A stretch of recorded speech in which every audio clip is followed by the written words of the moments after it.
इसलिए बनाना चाहिए कि हे गुरुदेव, मेरी जिंदगी तो जैसे तैसे गुजर रही है, भगवान कहीं ना कहीं से दाल रोटी दे देते हैं, बस आप तो दाल रोटी के लिए गुरु मत बनाओ, गुरु बनाओ। हे गुरुदेव, दाल रोटी तो संसार से कहीं ना कहीं चल रही है, आप तो केवल ये कृपा करो कि मेरे हृदय में भगवत भक्ति बढ़े, भगवत प्रेम बढ़े, गोविंद की प्राप्ति हो जाए, ऐसा मार्ग प्रशस्त कर दीजिए जिससे गोविंद की प्राप्ति हो जाए। ध्रुव जी जब घर से निकले तो नारद जी मिल गए रास्ते में। नारद जी ने कहा, ध्रुव तुम्हें क्या चाहिए? तुम्हें पद चाहिए ना, तुम पद के लिए लौट आए हो, चलो मैं तुम्हें पद देता हूं। ध्रुव जी ने कहा, ना ना, हमें पद और प्रतिष्ठा नहीं चाहिए। गुरु पहले ये पूछता है तुम्हें चाहिए क्या? नारद जी ने पूछा तुम्हें क्या चाहिए? ध्रुव जी ने कहा पद प्रतिष्ठा नहीं चाहिए। फिर क्या चाहिए? बोले भगवान चाहिए। अब आप भी हमसे कहते हैं गुरुजी काम नहीं बन रहा है, तो आपके हिसाब की बात हम भी कर देते हैं, भाई ऐसा कर लो काम बन जाएगा। भाई जैसा शिष्य वैसा गुरु। आप जब सांसारिक बातें करते हैं तो हमें भी सांसारिक उत्तर देने पड़ते हैं। आप जब प्रश्न ही उत्तम करेंगे तो बात भी हम उत्तम करेंगे। ध्रुव जी ने ये नहीं कहा कि नारद जी, गुरु जी मुझे राजा बना दो, माल दे दो ना। ध्रुव जी ने कहा, गुरु जी ये बताओ कि मुझे भगवान की प्राप्ति कैसे होगी। गुरु से हमेशा एक ही प्रश्न करना चाहिए कि गुरुदेव हमारा कल्याण कैसे होगा, कल्याण का साधन बताइए। तब नारद जी ने कहा, बेटा देख तेरी अवस्था बहुत छोटी है, अभी तेरी उम्र ये सब करने की नहीं है। ध्रुव जी ने कहा, क्यों? बुढ़ापे का मैं इंतजार करूं और कल ही मर गया तो नुकसान हो जाएगा। तब नारद जी समझ गए कि चेला पक्का वाला है, ये डगमग डगमग डोलने वाला नहीं है। तो शिष्य को तो पहले पक्का होना चाहिए। पक्का किस बात पर होना चाहिए? कि भगवान को पाना है, इस बात पे पक्का होना चाहिए, अडिग। ऐसा नहीं हम मिल जाएंगे तो देख लेंगे, प्रयास करेंगे नहीं। एक बार हम कथा सुना रहे थे, तो कथा सुनाने के लिए हम गए, जहाँ कथा हो रही थी वहाँ से लगभग 1 किलोमीटर दूर हम रुके थे एक घर में। तो जब हम घर से उतरते तो वहाँ रोज के हम एक मैया मिलती, रोज हम एक मैया मिलती। हम रोज मैया से कहते, मैया कथा में चल नहीं रही हो? महाराज जी भगवान बुलाएंगे तो आएंगे। अब हम चले गए, कथा सुना के आए तो वो फिर बाहर बैठे पंचायत कर रही पड़ोसन से। दूसरे दिन फिर हम निकले तो वो ठंडियों का समय था, धूप पे बैठी रोज मिलती टाइम से। हमने कहा, माता जी आप कथा में चल नहीं रही हो? महाराज जी भगवान बुलाएंगे तो चलेंगे। हमको लगा शायद इनका कोई काम हो, पर जब कथा सुना के आते थे तो वो पंचायत करती ही मिलती थी, जाते थे तो पंचायत, आते थे तो पंचायत। हमने एक दिन पूछ लिया, माता जी ये बताओ, मैया जी जब हम गए थे तब भी आप यहाँ बैठी हो, जब हम वापस आए तो भी आप यहाँ बैठी हो, अंदर गई कि नहीं? नहीं महाराज जी हम तो यहीं बैठे हैं तब से। तो हमने कहा फिर कथा में क्यों नहीं आई? बोले भगवान बुलाएंगे तो आएंगे। अब आप ये बताओ कि भगवान कैसे बुलाते हैं? अरे भगवान ने हमारे मुंह से कहवाया, तो हमसे कहवाया, हमने कहा ना कि मैया जी कथा में चलो। ये कौन कहवाया? ये भगवान ही तो कहवाए। चलना था कथा में। अब आप कहते हैं भगवान ले जाएं, तो क्या भगवान उठा के ले जाएं? ये चाहते हो? भगवान बुलाएंगे तो आएंगे। अरे बुला तो रहे हैं, हम कह तो रहे हैं चलो, और कैसा बुलावा? लोग समझते नहीं हैं।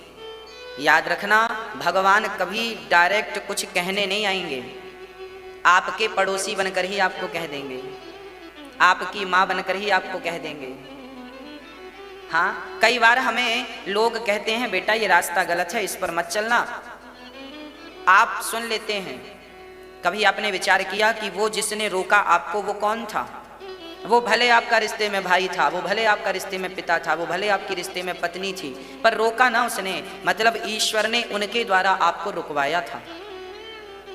आप समझे ही नहीं और आप चले गए, ठोकर लग गई। इसलिए आप ये समझ के चलिए कि जीवन में जो भी आप व्यवहार करते हैं किसी के संग भी, तो आप ये समझ के चलिए कि जो लोग आपके बारे में जो कुछ कह रहे हैं आपको जो अच्छी सलाह दे रहे हैं वो सलाह परमात्मा की है, उसे मान लो, उस रास्ते पर चलो, जीवन में कभी ठोकर नहीं लगेगी, इस हिसाब से चलोगे तो। नारद जी ने कहा बेटा अब क्या चाहिए? बोले भगवान चाहिए। मंत्र दे दिया, ओम नमो भगवते वासुदेवाय। मंत्र का ध्रुव जी ने क्या किया? देखिए, गुरु के बिना ज्ञान संभव नहीं है। गुरु मंत्र तो दे सकता है, पर उस मंत्र को जप करके भगवान की प्राप्ति आपको ही करनी पड़ती है।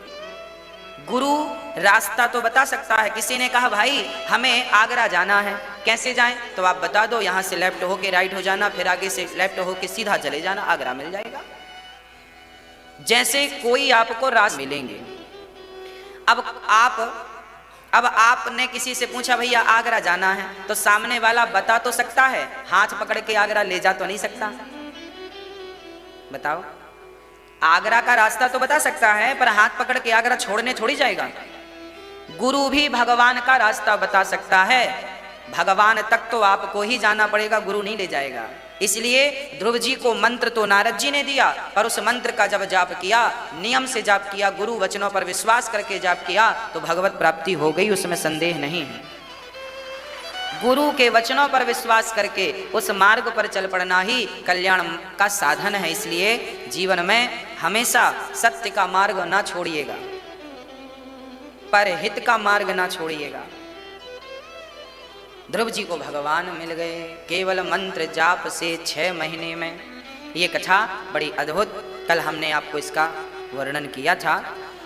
श्री मनु जी महाराज के दूसरे पुत्र थे। इन्हीं ध्रुव जी के वंश में आगे चलकर पृथु जी हुए हैं, जिन्होंने पृथ्वी का दोहन किया और 10,000 कान भगवान से मांगे हैं। अच्छा, 10,000 कान पृथु जी ने क्यों मांगे? कारण था। कारण यह था कि 2 कानों से कथा हम सुन नहीं पाते। आप लोग 3 घंटे यहाँ कथा सुनते हैं, जब आप 3 घंटे बाद यहाँ से जाते हैं तो कितनी बातें याद रहती हैं आपको? कितनी बातें याद रहती हैं? 3 घंटे कंटिन्यू हम आपको कथा सुनाते हैं, कथा के साथ साथ कुछ अच्छी बातें भी सुना देते हैं, आपको कितना याद रहता है? इसलिए श्रोताओं को चाहिए कि आप कॉपी और कलम लेकर के कथा सुना करिए। उच्च कोटि के श्रोता वो हैं, क्योंकि आपने जो बात सुनी, कई बार आपको दास के द्वारा कही गई बात बहुत अच्छी लगती होगी, कई बार बहुत अच्छी बातें हो जाती हैं, अच्छी तो लगी, आपके दिल तक तो पहुंची, पर शाम तक 6 बजे तक भूल जाएगी, क्योंकि उसकी बाद दूसरी बातें आ जाएंगी। तो दूसरी बात आएगी तो पहली बात भूल जाएगी, और आप प्रखर बुद्धिमान हैं तो फिर कोई बात ही नहीं है। इसलिए हम एक डायरी, एक पेन लेके कथा सुना करें, जो बात अच्छी लगे उसे नोट कर लें, उस बात पर रात को चिंतन करें। जब अकेले में बैठो तो उसको देख लो एक बार कि आज ये बात कही गई, क्या ये बात सही है? क्या ये जीवन में उतारने लायक है? यदि उतारने लायक है तो उतार लो, उसमें चलने के योग्य है तो चलो, कल्याण होगा। हम रोज क्या करते हैं? हम यहाँ से जो कथा सुना के जाते हैं, जब आप कथा अभी सुन रहे हैं, अभी शाम को 6 बजे कथा पूरी होगी, उसके बाद रात को सोने के पहले हम एक बार कथा को जरूर सुनते हैं, पूरी नहीं, कुछ कुछ बातें जो हमने कही हैं वही हम सुनते हैं। क्यों सुनते हैं? इसलिए सुनते हैं कि आज हमने कथा में कुछ गलत तो नहीं सुना दिया, हमारी वाणी से कुछ गलत तो नहीं निकल गया, क्योंकि 3 घंटे बोलना होता है, कई बार हम बोलना कुछ चाहते हैं, कुछ निकल जाता है। तो हम रात को सोने के पहले एक बार चिंतन जरूर करते हैं कि आज हमने कथा में क्या सुनाया है, सार युक्त था या फूहड़ की बातें सुना दी हमने गलतियां हमने बहुत की हैं। हमने जो कल गलती की थी उसे हमने देख लिया कि हमसे आज ये गलती हो गई है, अब हम कल जो गलती किए थे वो आज नहीं करेंगे।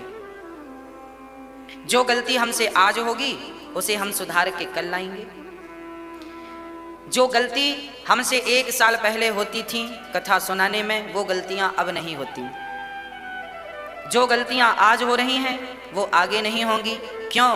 क्योंकि हम रोज अपने आप को देखते हैं, हम कहाँ गलत हैं, क्या गलती हुई है हमसे, कौन सी बात हमें बोलनी चाहिए थी और कौन सी बात हमें मंच से नहीं बोलनी चाहिए थी। कई बार जो बात नहीं बोलनी होती वो भी मंच से हम बोल देते हैं भाव में आकर के, फिर बाद में चिंतन करते हैं ये बात गलत थी, इसे बोलना तो है पर इस ढंग से बोलना।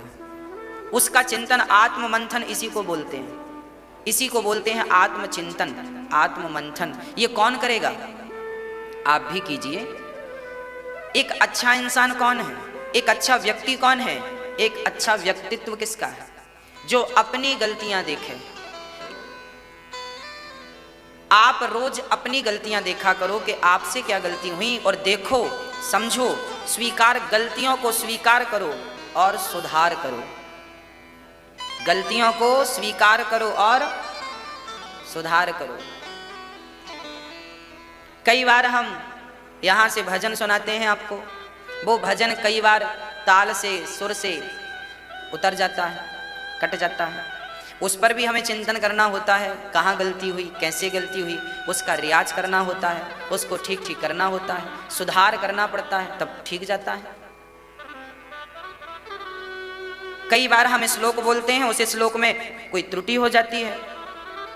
वाह वजन का वाह था, मुंह से बा बकरी वाला वाह निकल गया। वाह और वाह, हाँ, शाह और सा। तो कई बार श्लोकों में शाह होता है, धोखे से सा निकल जाता है। ये छोटी छोटी गलतियां भी हमें देखनी होती कि कहीं हमसे ये गलतियां तो नहीं हो रही हैं। गलतियां हो रही हैं, हम सबसे गलतियां होती हैं। इस संसार में ऐसा कोई नहीं है जिससे गलतियां ना हो, पर याद रखना, आपकी ही गलतियां आपकी गुरु बनती हैं और आपकी गलतियां ही आपको सिखाती हैं, यदि सीखना चाहो तो। ये बातें उनके लिए हैं जो सीखना चाहें, जो नहीं सीखना चाहें तो फिर तो गलती पे गलती पे गलती तो गलती है। सुधार। जीवन में वही व्यक्ति सफल है जो सीखता है, जो अपने आप को सुधारता है। जो सुधरता है वो निखरता है, जो नहीं सुधरता बिखर जाता है। सुधार है तो निखार है, सुधार नहीं तो निखार नहीं। यदि निखरना है सुधरना पड़ेगा, सुधार करना पड़ेगा। आप सब अपनी अपनी एक एक गलतियां रोज ठीक करना स्टार्ट कर दो। आज आपने अपने से बड़ों को कुछ गलत बोल दिया है, अपने पत्नी से ही आज आपने उल्टी बात कर दी, दोस्त से ही उल्टी बात कर दी, माँ से ही उल्टी बात कर दी। एक बार चलो बात कर दी, कोई बात नहीं, खत्म। जरा उसको शांति से सोने के पहले विचार करो कि हमने जो बात बोली है अपनी माँ को या पत्नी को या पिता को या दोस्त को, क्या ये बात बोलने की जरूरत थी? क्या इस बात के बिना भी बात नहीं बन सकती थी? यदि बन सकती थी तो उसका ढंग क्या होना चाहिए था? कैसे हम व्यवहार करें? चिंतन करिए, खोजिए। इस बात को कहना तो है भाई, कोई अंधा खड़ा है, उसे अंधा कहेंगे, ए अंधा यहाँ आओ, तो बात कड़वी है, बुरी लगेगी ना। अंधे को आप अंधा कहेंगे, बुरा लगेगा। अब इसका समाधान ढूंढिए कि इसको दूसरे तरीके से कैसे कहा जा सकता है। बात वही हो पर तरीका दूसरा हो। कैसे तरीके से कहें? सूरदास जी यहाँ आइए। पहली बात थी अंधा यहाँ आओ, ये भी एक बात है, और दूसरी बात है सूरदास जी यहाँ आइए, ये भी एक वही बात है, पर दोनों बातों में अंतर है। तो वो बातें मत करिए जो कड़वी हैं, वो बातें मत कहिए जो लोगों को चुभती हैं, वो बात कहिए जो आपको भी अच्छी लगे और सामने वाले को भी अच्छी लगे। इसलिए हमारे संत कहते हैं, वाणी ऐसी बोलिए मन का आपा खोए, औरों को शीतल करे आपा हूँ शीतल। आपको याद सब है, ज्ञानी हो आप, बस उतरी नहीं है बातें जीवन में। 10,000 कान मांगे इसलिए ताकि हमें इन कानों से भगवत कथा श्रवण करने को मिल जाए। प्रभु भगवान ने कान मांगे। भक्तों, श्री सुखदेव भगवान कहते हैं, राजन, मनु जी महाराज के मनु जी महाराज जो हैं, मनु जी महाराज के एक पुत्र हैं प्रियव्रत, एक उत्तानपाद जिनकी कथा सुनाई। अब प्रियव्रत की सुन लो। प्रियव्रतो भागवत आत्मा रामः कथम मुने ग्रहे रमत यन्मूलः कर्म बंधा पराभवः। प्रियव्रत जी विश्वकर्मा की पुत्री बृहस्पति से विवाह करते हैं। इनके पुत्र हुए हैं आग्निद्र, आग्निद्र के पुत्र नाभि, नाभि के अंग, अंग के ऋषभदेव। ऋषभदेव जी के 100 बेटे हुए। भाजाम्रलोके कष्टान कामान नरहते विदभुजाम ये तपो दिव्यम पुत्रिकायेन सत्वम शुद्ध्यै तस्मात् ब्रह्म सौख्यम त्वनन्तम। आज श्री ऋषभदेव जी अपने पुत्रों को उपदेश कर रहे हैं। क्या कह रहे हैं? बेटा, ये शरीर तुम्हें क्यों मिला है? अच्छा, मैं आपसे एक सवाल करूं। मैया जी, ओ मेरी माँ, समझ रही हो ना? एक प्रश्न मेरा आपसे, ये जो भगवान ने हमें मनुष्य का तन दिया है, क्यों दिया? इस तन के पीछे का उद्देश्य क्या है? क्यों भगवान ने हमें मनुष्य ही क्यों बनाया? चींटी बना देते तो आप किससे लड़ने जाते? हाथी बना देते भगवान तो आप किससे शिकायत करते? मछली बना देते भगवान आपको तो किससे शिकायत करते? अरे भगवान के हाथ में चाबी थी, कुछ भी बना सकते थे। हमें मनुष्य क्यों बनाया? इसलिए बनाया क्योंकि आप पुण्यशाली हैं। आपने कोई पुण्य किया है, तब ये पुण्य के बदले भगवान ने मनुष्य का तन दिया है। अच्छा, मनुष्य का तन दिया क्यों है, ये और बताओ, क्यों दिया? आज लोग 3 काम करते हैं। हाँ मैया जी, बोलो राधे राधे। सो मत जाना, नींद आए तो बताना, लोरी सुना देंगे आपको।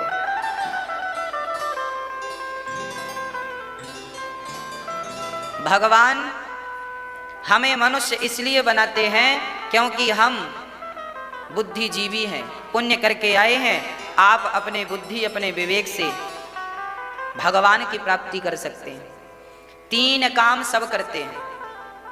पहला काम खाना, सब खाते हैं।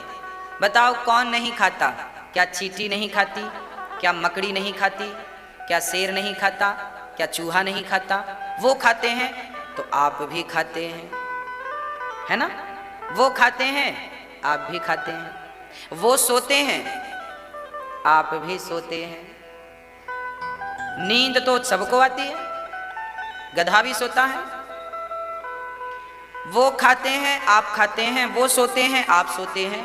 वो बच्चे पैदा करते हैं, आप भी बच्चे पैदा करते हैं। बिल्ली के भी बच्चे होते हैं, मच्छर के भी बच्चे होते हैं, चींटी के भी बच्चे होते हैं, हाथी के भी बच्चे होते हैं, मछली के भी बच्चे होते हैं, चिड़िया के भी बच्चे होते हैं। तो बच्चा पैदा करना तो वो भी जानते हैं, हाँ कि ना? हाँ,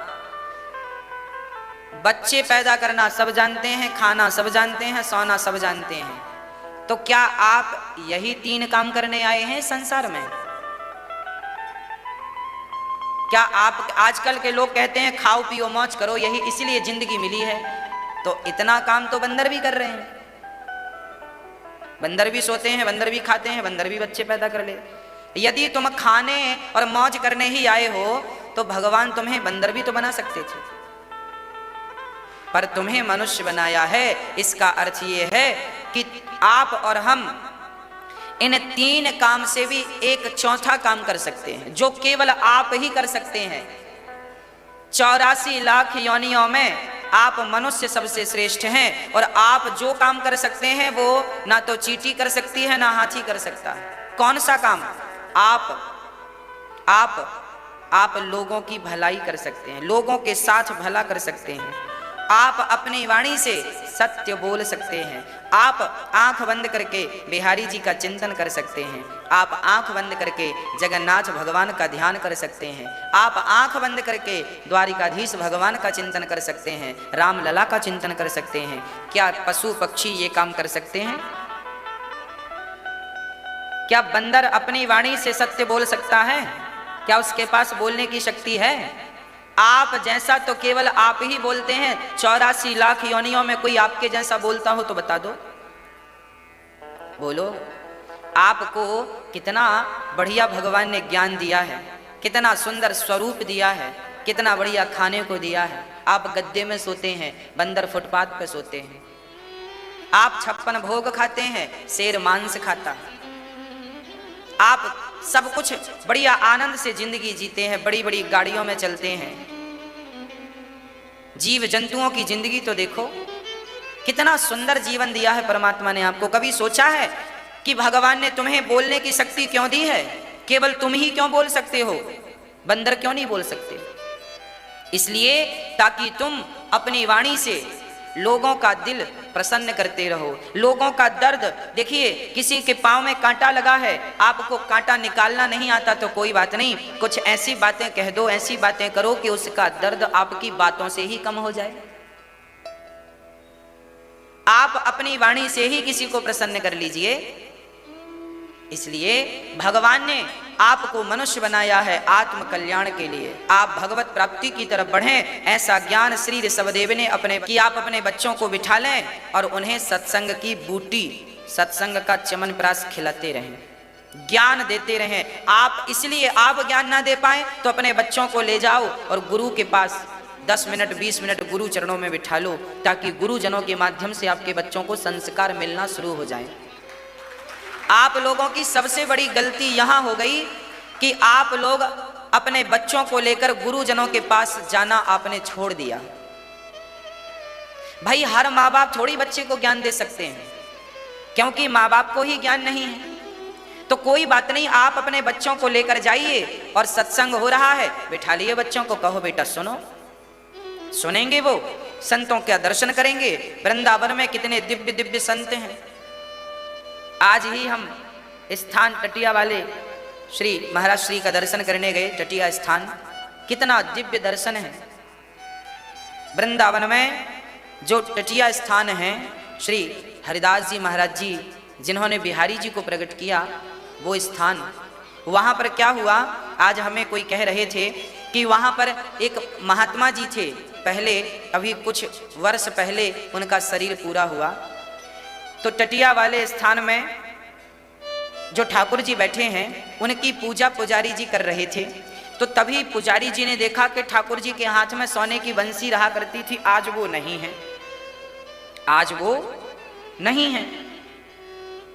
अब जब बंसी नहीं दिखी तो पुजारी जी चक्कर में पड़ गए, अब तो हमें चोरी लगेगी कि तुमने चुरा ली, हम किस किस को सफाई देंगे। तो पुजारी जी दौड़े दौड़े वहाँ के जो मुखिया महात्मा जी थे उनके पास गए। गुरुजी गुरुजी गुरुजी, आज ठाकुर जी की बंसी नहीं है। वो रोने लगे पुजारी जी, गुरुजी हम पे आरोप आएगा। गुरुजी ने कहा बेटा रो मत, आज तेरो लाला मंदिर से निकल के हमारे पास आए के सोए, और आज वाकी बंसी हमारी तकिया के पास रह गई है, जब हमारे बिस्तर में देख वही बंसी पड़ी है बेगी। हाँ, साधु जी ने कहा कि तेरे ठाकुर तेरे भगवान रात को मेरे बिस्तर में सोने आए थे बांसुरी लेकर, हमने कंबल उड़ाए के सुलाई लियो, और वो सवेरे उठ के चले गए, बंसी छोड़ गए। तो बिस्तर में जाके देख ले, लाला बंसी मिल जाएगी। पुजारी जी गए तो सचमुच बिस्तर में बंसी पड़ी थी। ऐसी दिव्य विभूतियां, ऐसे दिव्य संत यहाँ वृंदावन, यही वृंदावन है। वृंदावन आओ तो संतों का दर्शन करो, उन संतों का जिन संतों के हृदय में बिहारी जी बैठे हैं। वृंदावन में मंदिर में जो बिहारी जी बैठे हैं, बिहारी जी का दर्शन वृंदावन के मंदिर में तो करो, पर उनका दर्शन जरूर करो जिनके मन मंदिर में बिहारी जी बैठे हैं, उनका दर्शन जरूर करो।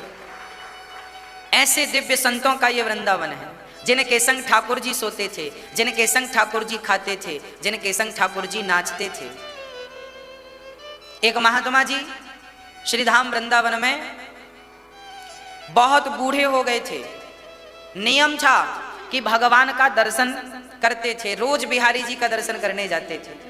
कितना भी मौसम बिगड़ा हो, गर्मी हो, सर्दी हो, पर वो रोज जाते। अब जाते जाते बड़े बुजुर्ग हो गए संत, उनका काम वो खुद ही करते थे। उनका एक चेला था जो उनकी लंगोटी धुलता था, उनके कपड़े धुलता था, उनकी तैयारी करता था। अचानक चेले को काम आया तो वो घर चला गया। गुरुजी मैं आऊंगा 4 दिन बाद। अच्छा ठीक है। अब संत बूढ़े थे, अब उनके कपड़े कौन धुले, तो वो कपड़े खुद धुलने लगे। एक दिन तो उन्होंने धुला, दूसरे दिन से वो चेला ये कह के गया था मैं 4 दिन बाद आऊंगा, दूसरे दिन से वो चेला आ गया। चेला आया, लंगोटी धोया, कपड़े धोया और हाथ पकड़ के बाबा जी को बिहारी जी के पास ले गया। 3 दिन तक रोज उसने लंगोटी धोई, 3 दिन तक कपड़े धोए, 3 दिन तक हाथ पकड़ के बिहारी जी ले गया। चौथे दिन चेला आया, गुरुजी मैं आ गया। गुरुजी बोले तू 3 दिन पहले ही आ गया था। ना गुरुजी मैं तो घर से आज आया हूँ। अरे तू आज आया है तो तू तो मेरी रोज सेवा करता था, रोज मुझे बिहारी जी, कल भी तू था, परसों भी तू था, नरसों भी तू था। ना गुरुजी मैं तो आज आया हूँ। अब वो संत रोने लगे और कहने लगे बिहारी जी आप ही आए थे इसके रूप में और मेरी सेवा करके चले गए। ना जाने किस रूप में नारायण मिल जाए। जब आपकी निष्ठा पक्की होगी, आपकी श्रद्धा पक्की होगी, तो भगवान ही आपके सहयोगी बनकर आएंगे। मैंने एक संत जी के मुंह से सुना, नर्मदा के तट पर एक महात्मा जी रहा करते थे। आज भी वो महात्मा जी की समाधि नरसिंहपुर, जबलपुर के पास नरसिंहपुर है, नर्मदा के किनारे वो स्थान है। नरसिंहपुर में वो महात्मा जी की समाधि है। नरसिंहपुर के पास कोई स्थान है। वो ऐसे विलक्षण संत थे कि उन्होंने 7 बार नर्मदा जी की परिक्रमा की पैदल। नर्मदा की परिक्रमा सुनी है आप लोगों ने? मां नर्मदा की भी ने नर्मदा मैया से कहा, हे नर्मदा मैया मुझे शंकर जी का दर्शन करना है, साक्षात मैं तेरी परिक्रमा लगाऊंगा, बस मुझे कोई चाहत नहीं है। उन्होंने हाथ में जल लेकर कहा, हे नर्मदा मैया मुझे शंकर जी का दर्शन करना है, बस मेरी यही इच्छा है, मैं परिक्रमा लगाऊंगा, मेरी इच्छा पूरी कर देना। ठीक है, उन्होंने परिक्रमा लगाई। एक परिक्रमा पूरी, एक परिक्रमा में 3 वर्ष लगते हैं। एक परिक्रमा में, नर्मदा जी की परिक्रमा में लगभग 3 वर्ष लगते हैं। और कोई फास्ट चले, फास्ट से फास्ट। अच्छा, परिक्रमा कैसी लगानी चाहिए? जैसे लोग वृंदावन की परिक्रमा लगाते हैं, गोवर्धन की परिक्रमा लगाते हैं, आप लोगों ने भी कभी लगाई होगी। परिक्रमा कैसे लगाई जाती है? परिक्रमा लगाने का भी एक नियम होता है। परिक्रमा में चलना कैसे चाहिए? जैसे गर्भवती नारी चलती है। गर्भवती नारी कैसे चलती है? धीरे धीरे धीरे धीरे। परिक्रमा कैसी लगनी चाहिए? धीरे धीरे चलना चाहिए, धीरे धीरे चलना चाहिए, क्योंकि परिक्रमा भगवान की गोद है। गोद में बच्चा कैसे रहता है? आराम से रहेगा, ये थोड़ी कि कचरता रोनता भागे ना। तो परिक्रमा कैसे लगाएं? गर्भवती नारी जैसे चलती है वैसे ही चलना चाहिए।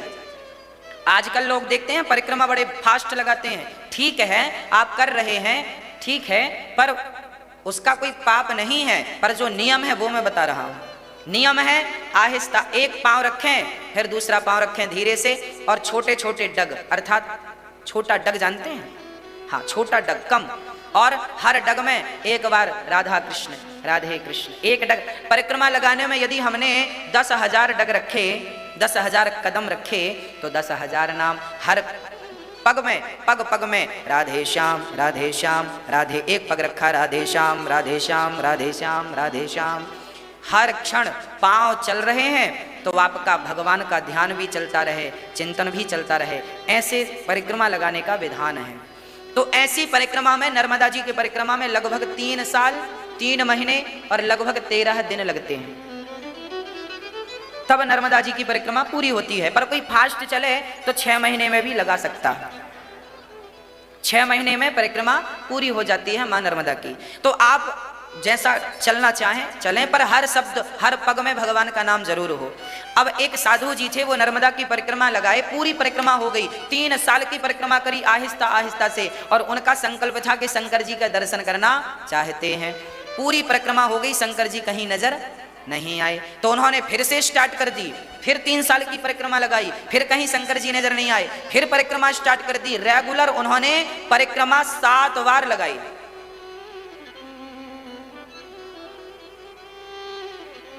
इक्कीस 22 वर्ष लग गए उनको, लगभग 22 वर्ष के समथिंग कुछ समय गुजर गया।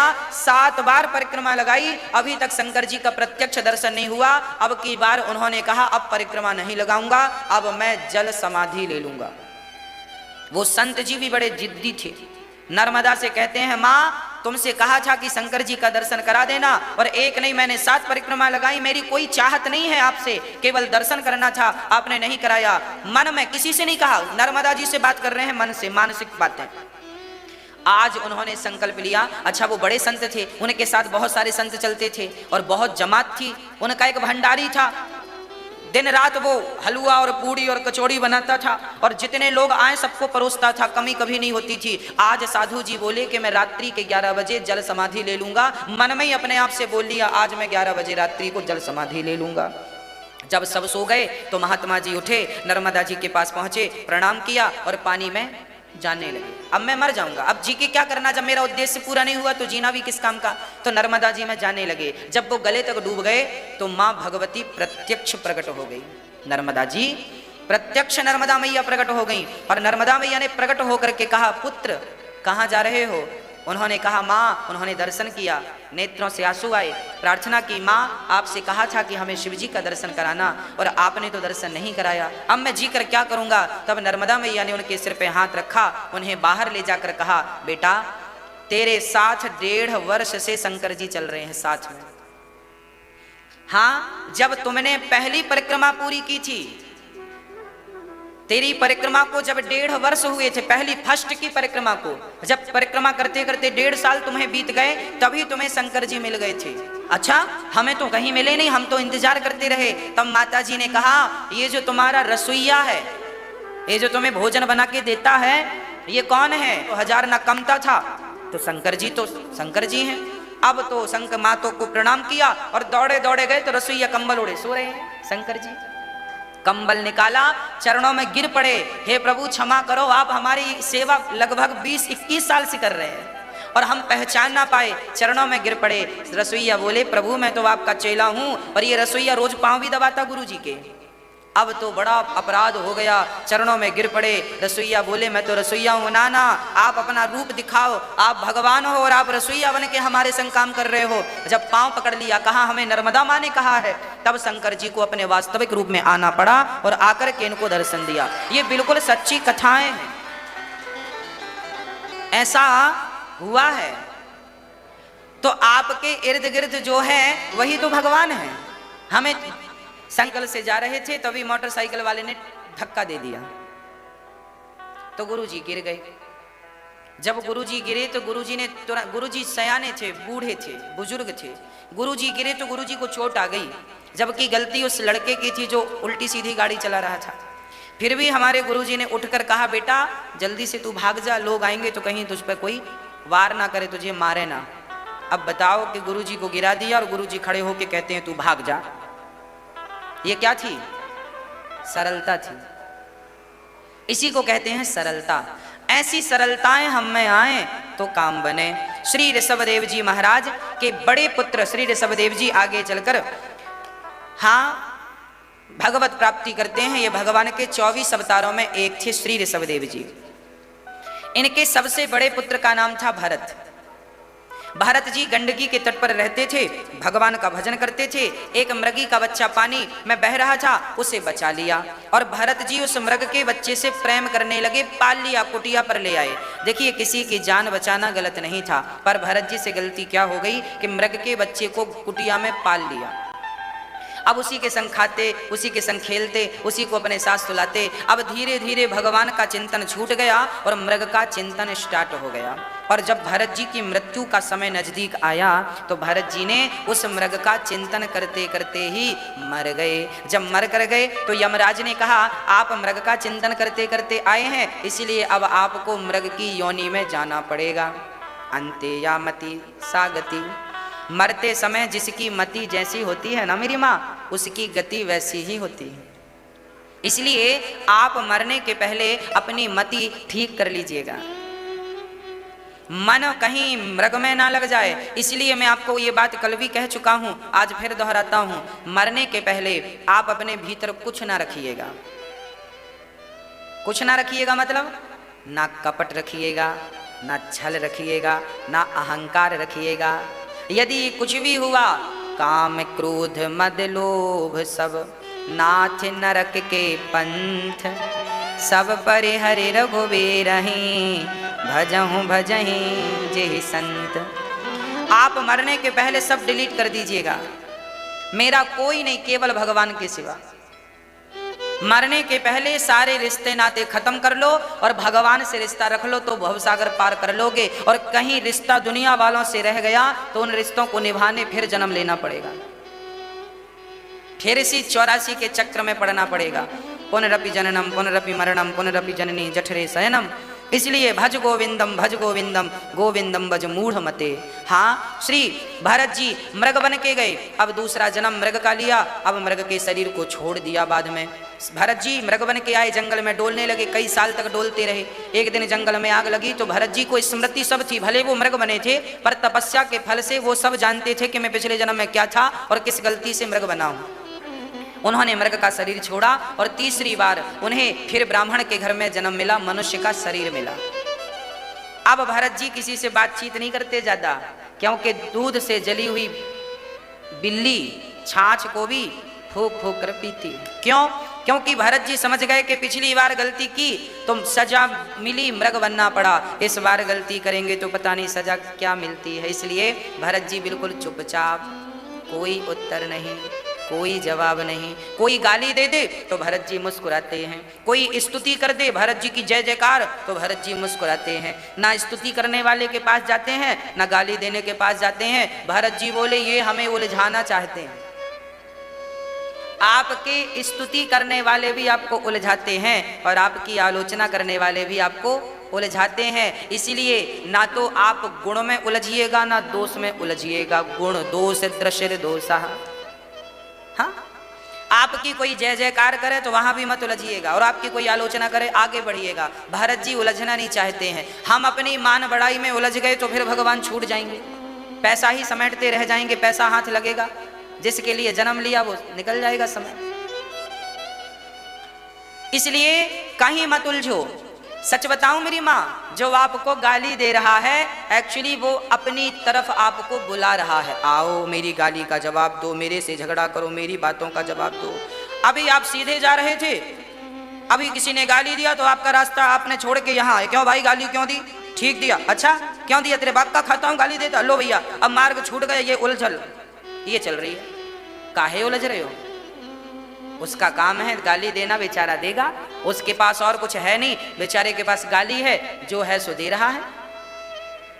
किसी ने बबूल से कहा क्यों रे तुम, और बबूल तो बना ही चुभने के लिए है। आप बबूल से कहो हे बबूल तुम कमल बन जाओ, तुम गुलाब बन जाओ, तो बबूल के बाप दादे बने के वो बन जाएगा? बबूल तो बबूल रहेगा, वो गुलाब नहीं बन सकता, वो कमल नहीं बन सकता। आपको ही बबूल से बच बच के चलना होगा। उसी प्रकार संसार में गाली देने वाले बहुत मिलेंगे, आपको ही इन लोगों से बच बच के चलना पड़ेगा। ये सुधरने वाले, बबूल बदलने वाला नहीं, आपको ही बच बच के चलना पड़ेगा। तो जो बच बच के चला वो तो भगवान तक पहुंच गया, और जो उलझ गया तो उलझे पड़े हैं। आज बहुत सारे लोग झगड़ा तू मैं तू मैं चल रही है। तुमने हमें ऐसा कह दिया तो हमने भी तुम्हें ऐसा कह दिया, इसी में चक्कर में है। सास ने कुछ कह दिया तो बहू ने भी कुछ कह दिया, बहू ने कुछ कह दिया सास ने भी, उलझी पड़ी है सास बहू। ये भगवान की तरफ कब भागेंगी कब जाएंगी राम जाने। यही उलझी है गोल गोल, उसने यूं कहा, उसने यूं कहा, उसने ये कहा, चक्कर में। अरे निकलो, ये मकड़ी का जाल है, यहां दुर्गति है। सदगति चाहते हो तो इस कुचक्र में पड़ो ही मत। जिसने जो कहना था कह दिया, आप अपने रास्ते। भरत जी बिल्कुल सीधा चल रहे हैं, कोई कुछ कह दे कोई फर्क नहीं पड़ता, केवल केवल भगवान का चिंतन करते हैं। एक दिन भरत जी की भाई भौजाइयों ने कहा तुम निकल जाओ घर से। भाइयों ने घर से निकाल दिया। जब भरत जी महाराज जंगल से घर से निकल कर गए तो एक जंगल में जाकर निवास करने लगे। वहां से एक भद्रकाली के चरणों में भरत जी की बलि चढ़ाने के लिए कुछ जंगली लोग ले गए, पर भद्रकाली ने भरत जी की रक्षा की। एक दिन भरत जी बैठे थे, तभी एक राजा रहुगण सिंधु सौवीर देश का राजा पालकी पर चढ़ करके सत्संग करने जा रहा था। एक राजा था, मैया जी ओ मेरी माँ ध्यान दो, एक राजा था पालकी पर चढ़ के जा रहा था।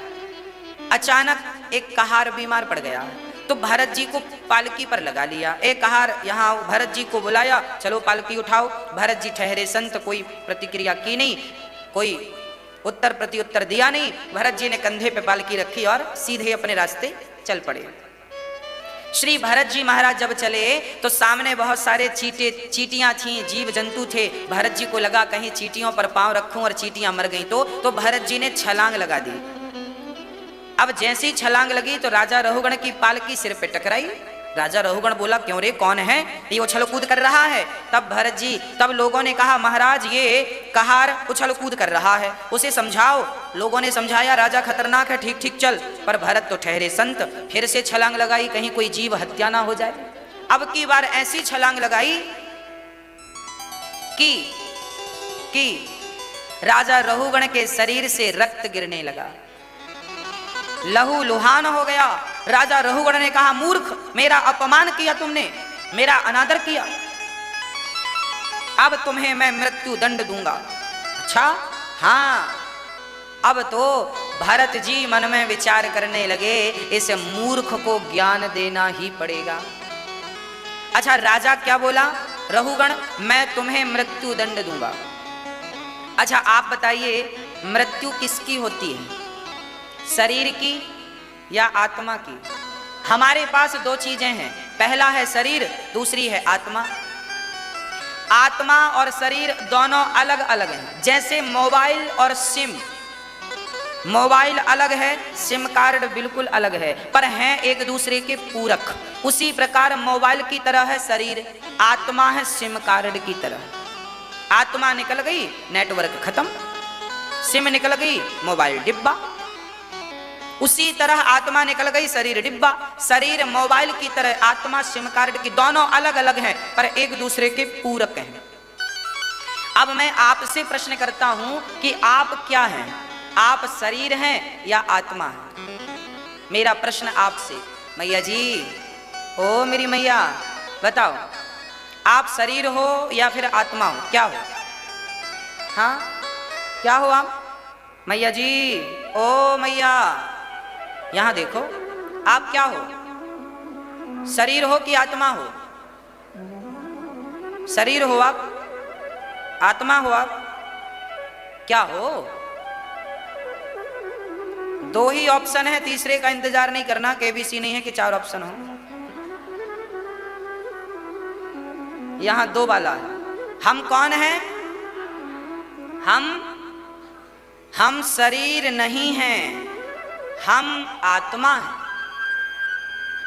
शरीर, यदि हम शरीर हैं तो फिर जब जल जाने के बाद शरीर को रखता कौन है? शरीर की वैल्यू आत्मा से है। आत्मा निकल गई तो लोग 24 घंटे के भीतर जलाने की सोचते हैं, जलाओ, हाँ या ना? तो आप यदि शरीर थे, आप शरीर थे तो आप तो तब भी थे जब आप नहीं थे, अर्थात आत्मा नहीं थी। इसका मतलब मैं शरीर नहीं था, मैं तो आत्मा था। आत्मा चली गई तो लोग कहते हैं फलाना मर गया। आप तब तक नहीं मरे जब तक कि आपके भीतर आत्मा थी। शरीर की कोई कीमत नहीं है, आत्मा यदि ना हो तो। इसलिए आत्मा हो आप शरीर नहीं हो। अच्छा, आप शरीर नहीं हो फिर भी शरीर को सजाते और संवारते हो कि नहीं? आप शरीर नहीं हो फिर भी ख्याल किसका करते हो? शरीर का, है ना? लोगों के बाल झड़ने लगते हैं तो चिंता होने लगती है, बाल झड़ रहे हैं, गंजा ना हो जाऊं, बाल झड़ रहे हैं, बाल झड़ रहे हैं। कोई बुढ़ापे में सांवला हो गया, काला हो गया, काला हो गया, मैं काला हो गया, मैं काला हो गया, कौन सी क्रीम लगाऊं कि गोरा हो जाऊं? बाल पक गए, भैया कौन सी मेहंदी लगा लें, बताओ कौन सी वाली बढ़िया है, काला हो जाए। आप शरीर नहीं हो फिर भी पूरी जिंदगी ख्याल किसका रखते हैं? शरीर का। यही अज्ञान है। वृंदावन के संत पूरे शरीर में ब्रज रज लगा लेते हैं।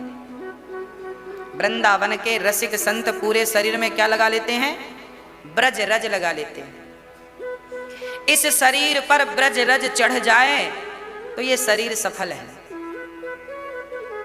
शरीर मोटा हो सकता है शरीर पतला हो सकता है, शरीर गोरा और काला हो सकता है, पर आत्मा ना तो मोटी है, ना तो पतली है, ना तो गोरी है, ना तो काली है। ना तुम मोटे हो, ना तुम पतले हो, ना गोरे हो, ना काले हो, क्योंकि तुम आत्मा हो। परंतु आप हो आत्मा, पर आप लोगों ने मान रखा है कि आप शरीर हैं, इसलिए तो शरीर की गुलामी चल रही है। परफ्यूम डाल रहे हैं, कहाँ डाल रहे हैं? परफ्यूम डालते कि नहीं लोग? महंगे से महंगा परफ्यूम डालते हैं। किसके ऊपर डाल रहे हैं? उसके ऊपर जो है ही नहीं।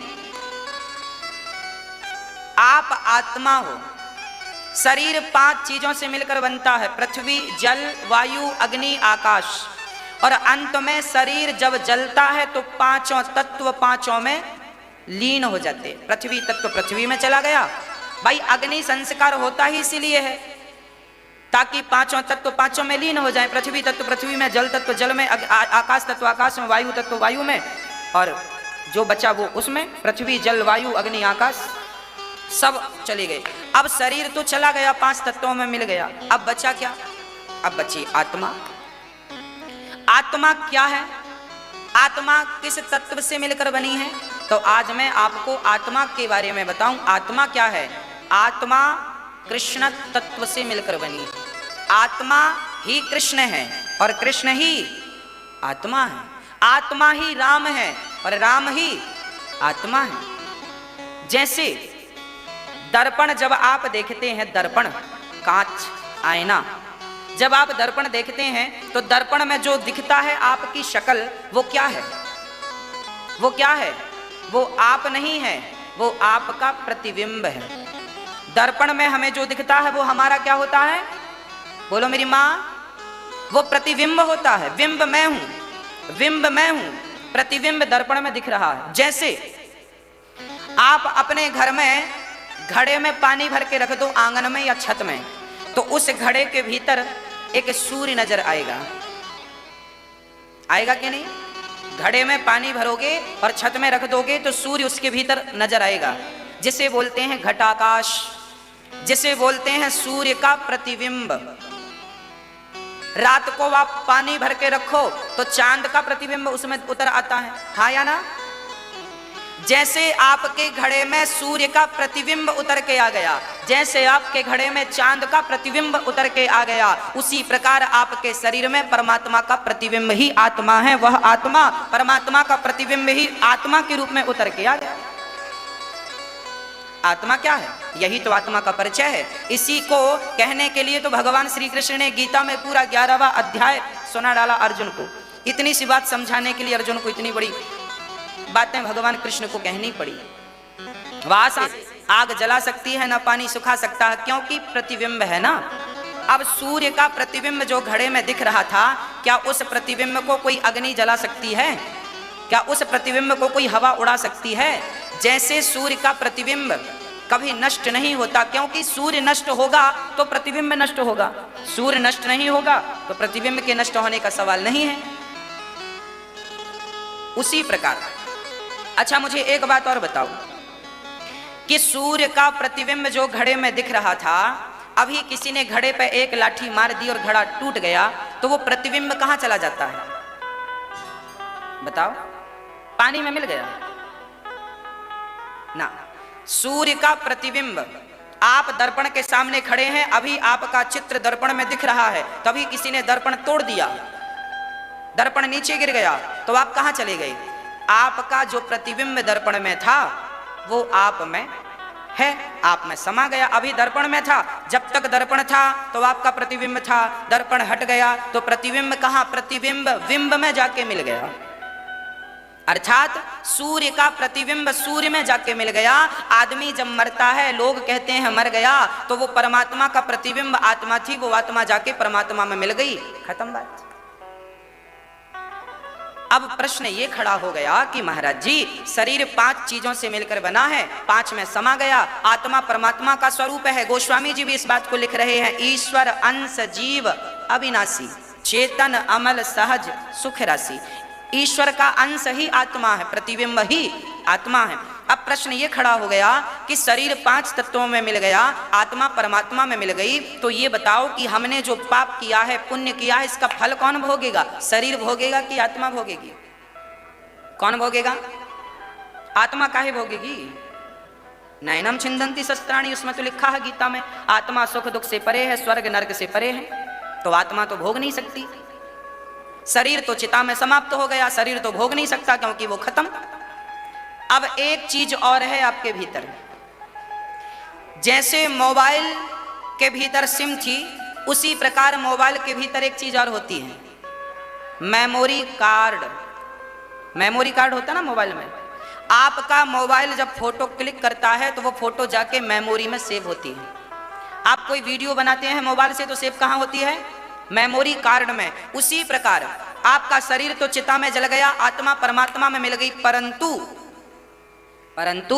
परंतु वो सूक्ष्म शरीर, हमारे पास एक शरीर और है जिसे हम सूक्ष्म शरीर कहते हैं, जिसे हम उस सूक्ष्म शरीर को विद्वान लोग मन भी कहते हैं।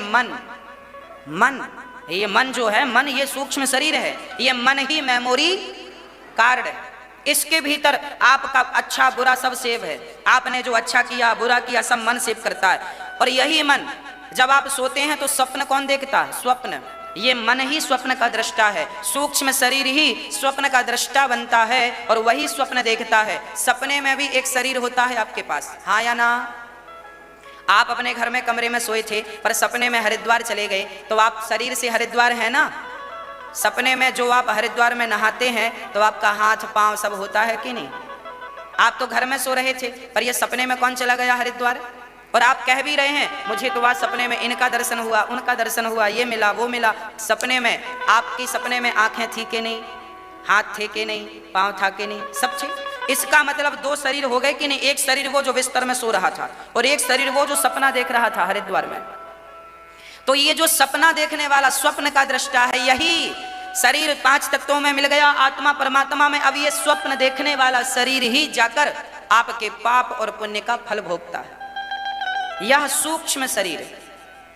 विद्वान लोग तो ये भी कहते हैं कि आपका जब आपकी मृत्यु होती है तो आपका सूक्ष्म शरीर निकलता है और डायरेक्ट आत्मा परमात्मा में नहीं मिलती। क्या होता है कि जब सूक्ष्म शरीर आपके भीतर से निकलता है तो आत्मा शरीर से निकलकर उस सूक्ष्म शरीर में मिल जाती है। आत्मा निकलती है, उस सूक्ष्म शरीर में मिलती है और ये सूक्ष्म शरीर जाता है, सबसे पहले स्वर्ग जाता है। यमराज जी से लेकर जाते हैं भगवान के पास। भगवान वहां पर बैठकर कहते हैं कि आ गए। जब आप जाते हैं ना मर के, तो सबसे पहले भगवान के घर पेशी होती है। भगवान कहते हैं आ गए, आप कहते हैं हाँ। भगवान कहे कैसी रही तुम्हारी यात्रा 25, 50, 100 साल की? आप कहते हैं ठीक रही। भगवान बोले ठीक ठीक कि नहीं, आओ देख लेते हैं। तो भगवान ने वहां बहुत बड़ी टीवी लगा रखी है, वहां पर आपकी वही मेमोरी कार्ड फंसा देते हैं टीवी पर, और जन्म से मृत्यु तक आपकी पिक्चर चलती है, आपके जन्म से मृत्यु तक। और आप देखते हैं। फिर भगवान कहते हैं यमराज जी से इनका हिसाब कर दो। तो हिसाब होता है। हिसाब कैसा? भगवान ने कहा हिसाब करो। यमराज जी ने कहा इनके 5 किलो पाप निकले हैं और 100 ग्राम पुण्य निकले हैं। तो भगवान कहते हैं देखो तुम्हें भेजा था पुण्य करने, पर तुम तो पाप करके आ गए, अब क्या करें? तो पाप की सजा देने के लिए भगवान कहते हैं 5 किलो पाप हैं तो जाओ पहले पापों का फल भोग लो। तो पापों का फल भोगने के लिए तुम्हें मृत्यु लोक में फिर आना पड़ता है। क्या बन करके?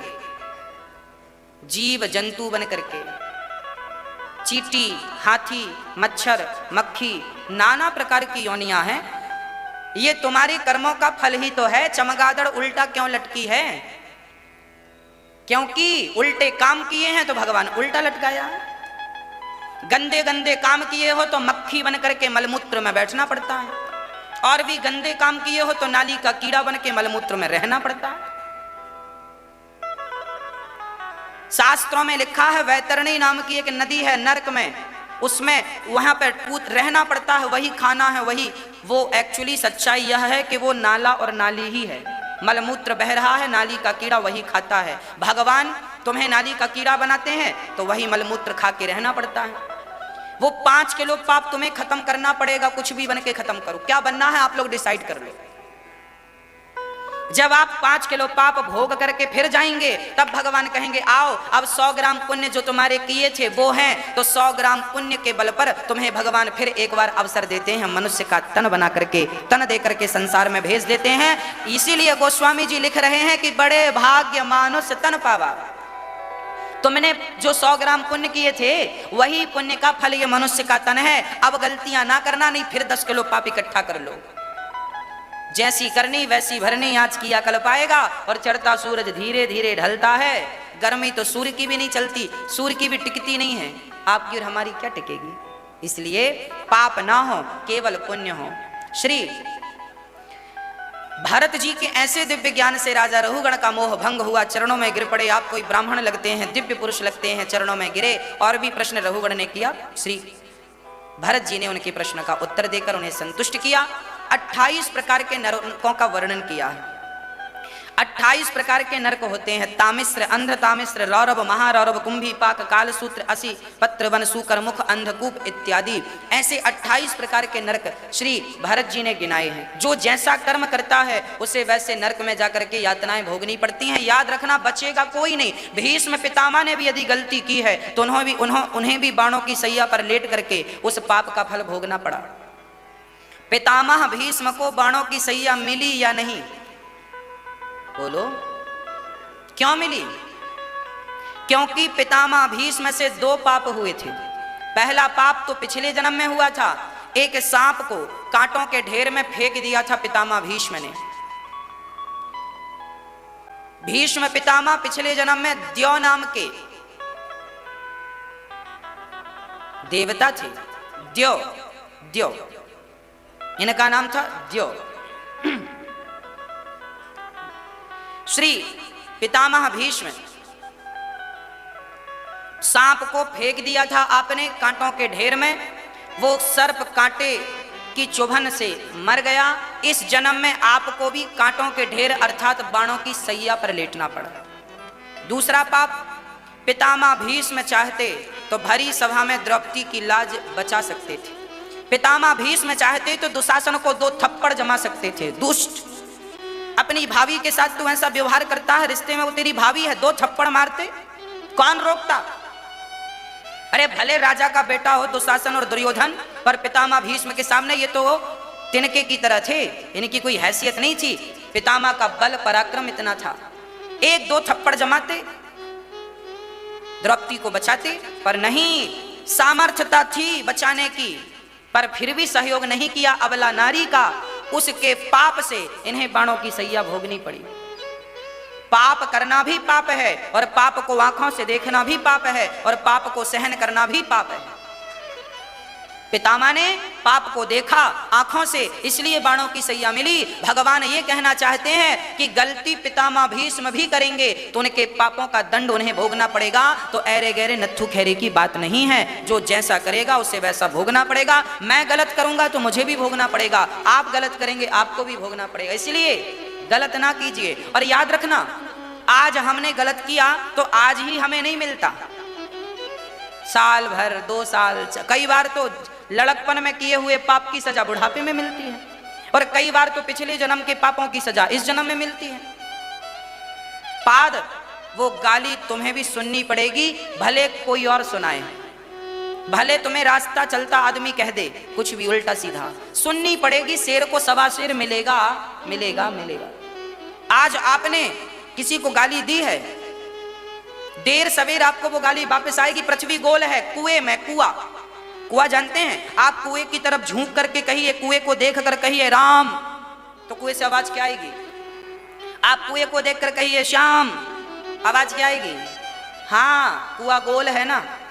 उसी प्रकार जैसे कुएं पर जो शब्द कहा जाए वो वापस देता है, उसी प्रकार ये ब्रह्मांड भी गोल है, पृथ्वी भी गोल है। आप जो शब्द जिसके लिए उपयोग करेंगे वो घूम फिर के आपको वो सुनने को मिलेगा जरूर। आपने किसी को गाली दी तो आपको भी कोई गाली देने वाला जरूर मिलेगा। इसलिए आज आप ये मत सोचिए कि हमने कुछ गलत किया है तो बच जाएंगे, बचेगा कोई नहीं। मेरे मालिक की दुकान में सब लोगों का खाता, किसी को कौड़ी कम नहीं देता, किसी को दमड़ी ज्यादा, समझदार तो चुप रह जाता, मूर्ख शोर मचाता। मेरे मालिक की दुकान में सब लोगों का खाता। भरत जी ने दिव्य ज्ञान दिया, राजा रहुगण का अज्ञान भंग हुआ। राजा रहुगण ने कहा, महाराज क्या कोई ऐसा उपाय है जिससे यदि मैंने पाप किया हो तो मुझे उस पाप से मुक्ति मिल जाए? बोले उपाय है। क्या उपाय है? सुनो। बोले कितना भी बड़ा पापी हो यदि भगवान के नाम का सहारा ले ले तो वो भवसागर से पार हो सकता है। अच्छा, किसने लिया? तब सुखदेव भगवान कहते हैं, कान्य कुब्जे ध्वजः कश्चित् दासी पते रजा मिलः नामना नष्ट सदाचारो दास्याः संसर्ग दूषितः। कान्यकुब्ज ब्राह्मण अजामिल, एक अजामिल नाम के पंडित जी थे, बड़ी भक्ति करते थे। एक दिन पुष्प वाटिका में पुष्प चुन रहे थे, वहां एक स्त्री एक पुरुष के संग बैठी बात कर रही थी, तो ये पंडित जी उस स्त्री को देखकर बड़े लट्टू हो गए, बड़ी सुंदर है, और उस स्त्री से विवाह का प्रस्ताव रखा। एक्चुअली वो स्त्री वैश्या थी। उस स्त्री से विवाह कर लिया और घर बसा लिया। क्योंकि एक पंडित जी ने एक वैश्या से विवाह कर लिया तो नामना नष्ट सदाचारो दास्याः संसर्ग दूषिता। जब आप गलत व्यक्ति से संबंध बनाते हैं, गलत काम करते हैं, तो आपका सदाचार नष्ट हो जाता है, सदाचार नष्ट हो जाता है। इसलिए आप अपना सदाचार नष्ट मत होने दीजिए। सदाचार नष्ट ना हो। यदि सदाचार नष्ट हो गया तो फिर किसी काम का जीवन नहीं है। सदाचार, अच्छा सदाचार क्या है? बहुत लोगों को तो यही नहीं पता सदाचार क्या है। सदाचार क्या है? नामना नष्ट सदाचारो, आचार विचार ही सदाचार है। सदाचार चीजें जिनके पास हो वही सदाचारी है। कहते हैं ना बड़ा सदाचारी, सदाचारी। सदाचार चीजें जिनके पास हो, कौन कौन सी? धर्म, अर्थ, काम और मोक्ष। इन चारों की उत्सुकता हो, और सत्य, दया, दान और तपस्या, यही सदाचार है। सत्य, सदा सत्य बोलो, सत्य, सदा दया रखो, सत्य दया, दान, सदा दान करो, और सत्य दया दान और तपस्या, सदा तपस्वियों की तरह जीवन यापन करो, भोगियों की तरह नहीं। अरे लाइट चली गई तो रोने लगे, पंखा नहीं चल रहा, गर्मी बहुत लग रही। अरे भाई थोड़ा सी शक्ति हो आपके भीतर सहन करने की, गर्मी को सहो। थोड़ी सी शक्ति हो सर्दी को सहन करने की, सर्दी सहो। थोड़ा सा नंगे पांव चलने की भी शक्ति हो, थोड़ा सा दौड़ने की भी शक्ति हो। तपस्या हो, जीवन तपस्वियों का हो। सदाचार नष्ट नहीं होना चाहिए आपका। खान पान अच्छा हो। हमारे यहाँ कहते हैं जैसी राखो शुद्धि वैसी बने बुद्धि, जैसा पियो पानी वैसी बोले वाणी, जैसा करो संग वैसा चढ़े रंग। इसलिए आपसे प्रार्थना है, आप हमारी माताएं कितने बजे स्नान करती हैं?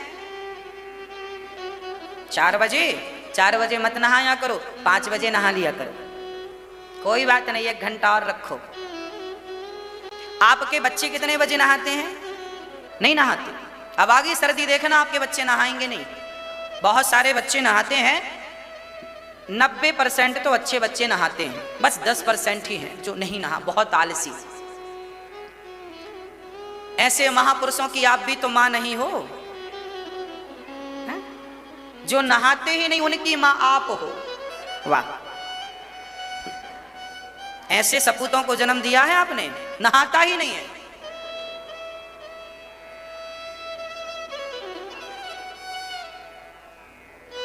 सवेरे सुबह हमें स्नान करना चाहिए। और याद रखना, आपको और आपके बच्चों को, दोनों को मैं वो बात कहने जा रहा हूं जिससे सदाचार दिखता है। सदाचारी हम कैसे बने? सबसे पहली चीज है शुद्धि। जैसी शुद्धि वैसी, अरे भाई पूरा खेल बुद्धि ही का तो है, बुद्धि भ्रष्ट तो सब भ्रष्ट। इसलिए इस बुद्धि को बचाना, कहीं ये बुद्धि ना बिगड़ जाए। जिनकी बुद्धि बिगड़ी है उनका सत्यानाश हो गया, सर्वनाश हो गया। बुद्धि के बिगड़ने से ही तो सर्वनाश होता है। रावण की बुद्धि बिगड़ी, सर्वनाश हुआ। पराई स्त्री को चुरा के ले आया, बुद्धि ही तो भ्रष्ट हो गई थी। तब तो 1 लख पूत 1.25 लख नाती, जिसके घर पे दिया ना बाती, बुद्धि के कारण। क्योंकि रावण सदाचारी नहीं था। क्योंकि हमारे शास्त्र कहते हैं जैसी शुद्धि वैसी बुद्धि। हमारा कहने का अर्थ यह है कि आप जितनी बार लघु शंका जाओ, चाहे स्त्री हो चाहे पुरुष हो, चाहे बच्चे हों छोटे चाहे बड़े हों, एक चीज घर में बिल्कुल कानून बना लो, नियम बना लो कि आप यदि लघु शंका गए तो आपको 3 कुल्ले तो करना ही है और पांव तो धुलना ही है लघु शंका के बाद। लघु शंका मतलब 1 नंबर। आपको 3 कुल्ले करना है और पांव धुलना है लघु शंका के बाद। ये सबको बताओ अपने बच्चों को, ये शुद्धि के मूल कारण है। और दीर्घ शंका जाओ 2 नंबर। दीर्घ शंका जाओ तो वहां से नहा कर ही बाहर निकलो। अब हम लोगों को देखते हैं, लोग दिन में सवेरे उठते हैं, सबसे पहले दीर्घ शंका जाते हैं, 2 नंबर जाते हैं, टॉयलेट जाते हैं और फिर वहां के बाद बिना नहाए पूरे घर में घूमते रहते हैं, बिना नहाए। अधिकांश घरों में ये चलता है, अधिकांश घरों में बिना नहाए स्त्रियां भी घूमती रहेंगी, बिना नहाए तुम्हारे जवान जवान बच्चे घूमते रहेंगे। ऐसे में तो तुम्हारे हाथ का कोई पानी पी लेगा ना, उसकी बुद्धि बिगड़ जाएगी। फर्क नहीं पड़ता आप ब्राह्मण हो, क्षत्रिय हो, वैश्य हो, शूद्र हो, कोई फर्क नहीं पड़ता। आपके घर यदि शुद्धि है तो आप शूद्र हैं, तो आपके घर का पानी पिया जा सकता है। और आप शुद्धि से नहीं रहते तो ब्राह्मण भी हैं, तो आपके घर का पानी नहीं पिया जा सकता। हाँ, आप बने रहो पंडित। आचार विचार शुद्ध होने चाहिए। हमारे पिताजी ने हमें बचपन में सिखा दिया था, और सिखाया नहीं, कहा नहीं, देखते देखते सब हो गया। हम जब 8 साल के थे तब से हम दिन में यदि 2 बार दीर्घ शंका जाएं तो 2 बार नहाएं, 4 बार जाएं पेट खराब है, 6 बार जाएं तो 6 बार ही नहा के आएं, चाहे वो माघ की सर्दी ही क्यों ना हो और रात्रि के 12 ही क्यों ना बजे हो। नहाओ, तब तुम्हारी ये खोपड़ी ठीक रहेगी। नहीं से बिगड़ने में देर लगती है क्या? और पूरा खेल इसी का है, बुद्धि का। और ये बुद्धि बिगड़ती कब है? जब शुद्धि बिगड़ती है। इसलिए सवेरे जितनी बार लघु शंका जाओ, बाथरूम जाओ, तो आप कुल्ला करो 3 और हाथ धो लो और पांव धो लो नियम से। ये सिखाओ, ये संस्कार हैं, ये संस्कार में डालो।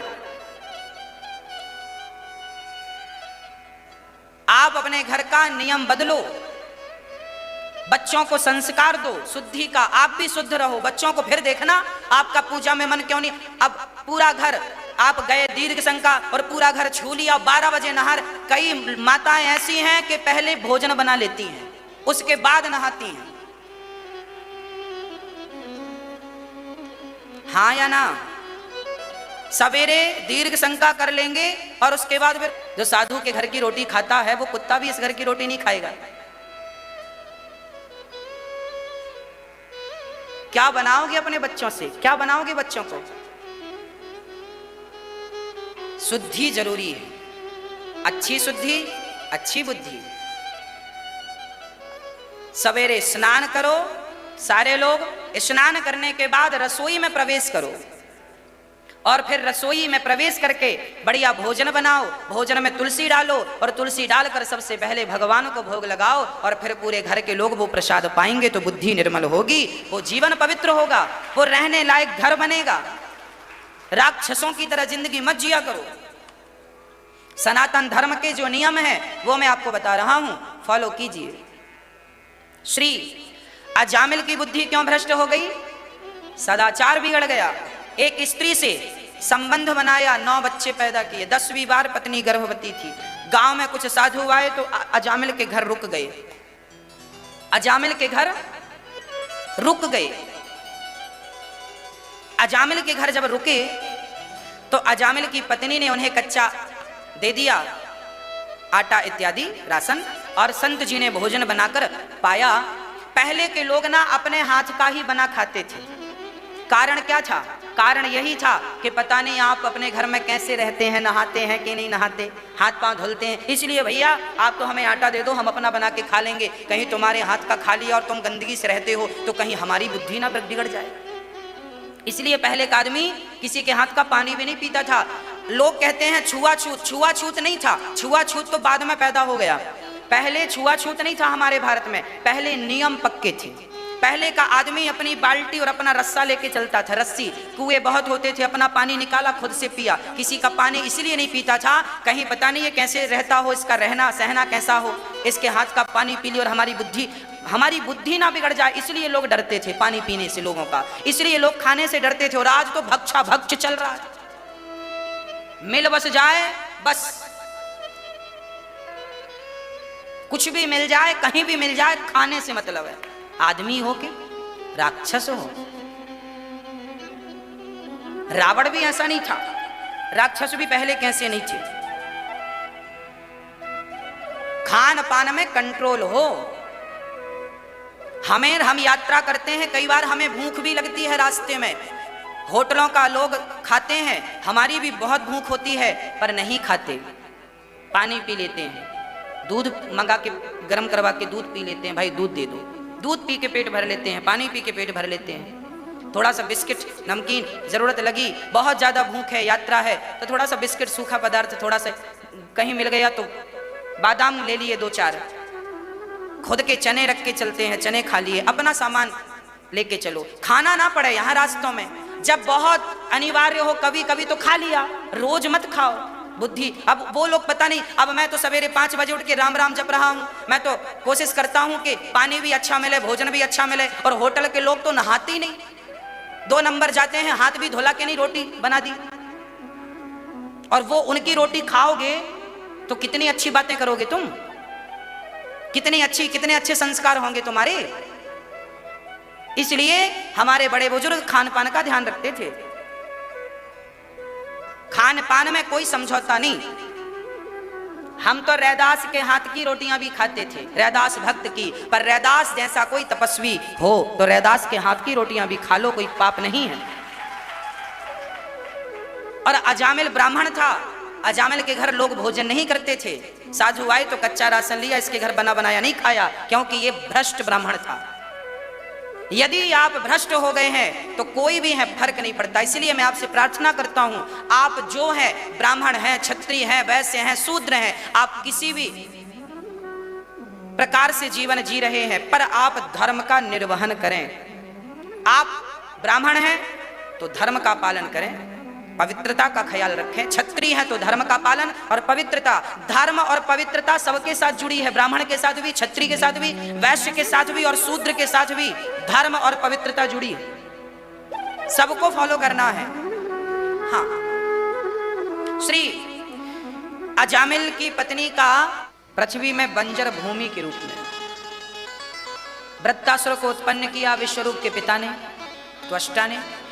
वृत्तासुर से युद्ध हुआ, अंत में दधीची की हड्डियों का वज्र बनाया और वृत्तासुर का उद्धार किया। ये वृत्तासुर पिछले जन्म में चित्रकेतु नाम के एक राजा थे, और ये राजा, इनकी कोई संतान नहीं थी, पर संत कृपा से संतान हुई। संतान थी नहीं पर संतान संत कृपा से हुई, पर 5 साल का ही वो बालक मर गया। चित्रकेतु बहुत रोए कि बेटा मर गया, बेटा मर गया। नारद जी ने कहा आना जाना चलता है, रोइए मत। तब नारद जी ने उस मरे हुए बच्चे को जिंदा किया, और उस मरे हुए बच्चे ने जब अपनी बात कही कि मैं अपने कर्मों का फल भोगने आया था, फल भोग लिया, अब मैं जा रहा हूं। पिछले जन्म में उस बच्चे ने कहा मैंने आपके घर की 5 रोटियां खाई थी, इस जन्म में 5 वर्ष तक आपका बेटा बन के हिसाब दे दिया। वही चित्रकेतु इस जन्म में वृत्तासुर बने और आज इनका उद्धार हो गया। एक बार यदा देवेषु वेदेषु गासु विप्रेषु साधुषु धर्मे मयि च विद्वेषः सवः आयो विनाश्यति।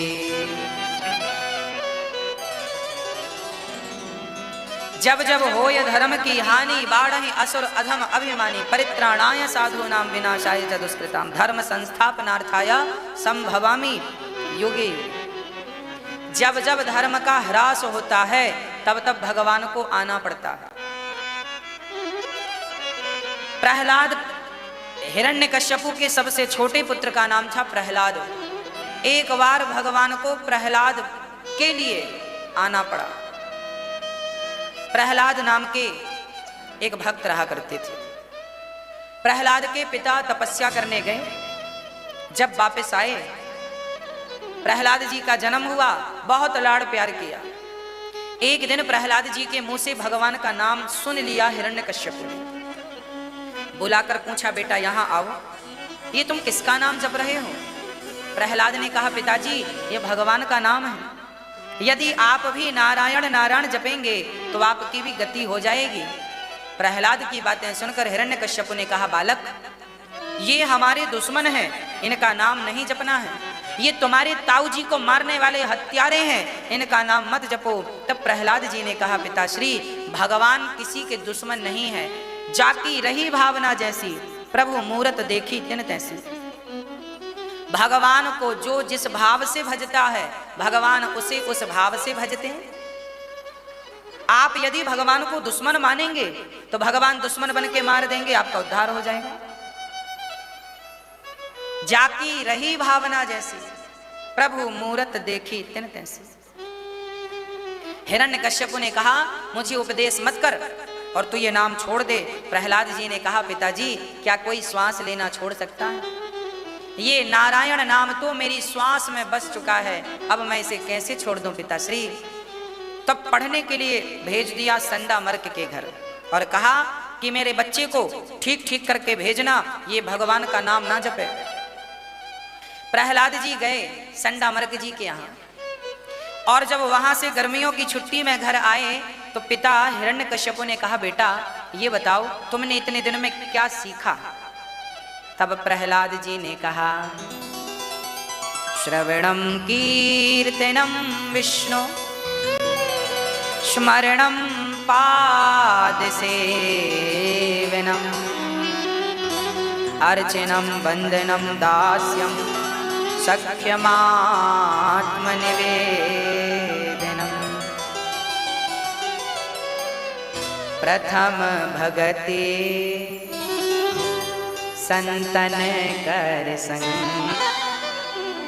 गुरु पद पंकज सेवा, तीसर भगति अमान, चौथी भगति मम गुण गण, करहि कपट तजिगान। भक्ति कितने प्रकार की होती है मैया जी? भक्ति कितने प्रकार की होती है? 9।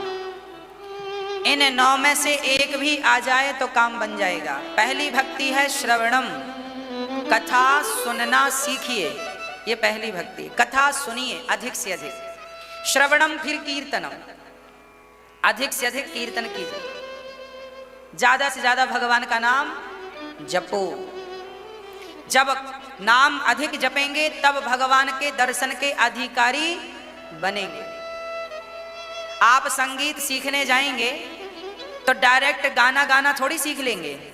पहले क्या सीखेंगे? सारे गामा पाधा नी सा, सारे गामा पाधा नी सा, सारे गामा पाधा नी। इसको खूब जपिए, सारे गामा पाधा नी सा, सारे गामा पाधा नी, खूब जपिए। सारे गामा पाधा नी सा सीख जाओगे तो बाद में फिर भजन गाना सीखोगे। सारे गामा नहीं आता तो भजन गाना भी नहीं आएगा। माला जपना नहीं आया, नाम जपना नहीं आया तो भगवान का दर्शन करना भी नहीं आएगा। इसलिए नाम पहले जपो। जैसे संगीत को सीखने के लिए सारे गामा सीखना ही पड़ेगा, ऐसे भगवान को पाने के लिए नाम जपना ही पड़ेगा, कोई दूसरा चारा नहीं है।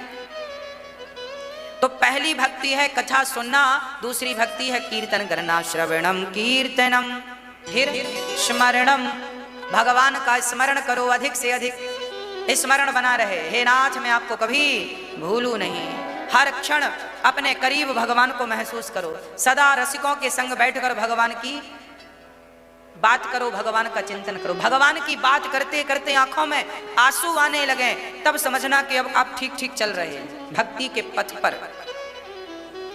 स्मरणम चौथा है पाद सेवनम, पांव दबाना चौथी भक्ति, पांव दबाना। आप लोग दबाते हैं कि नहीं? पांव दबाया करिए, बिना पैसे का पुण्य है यहाँ। जब आप पांव दबाते हैं तो क्या होता है?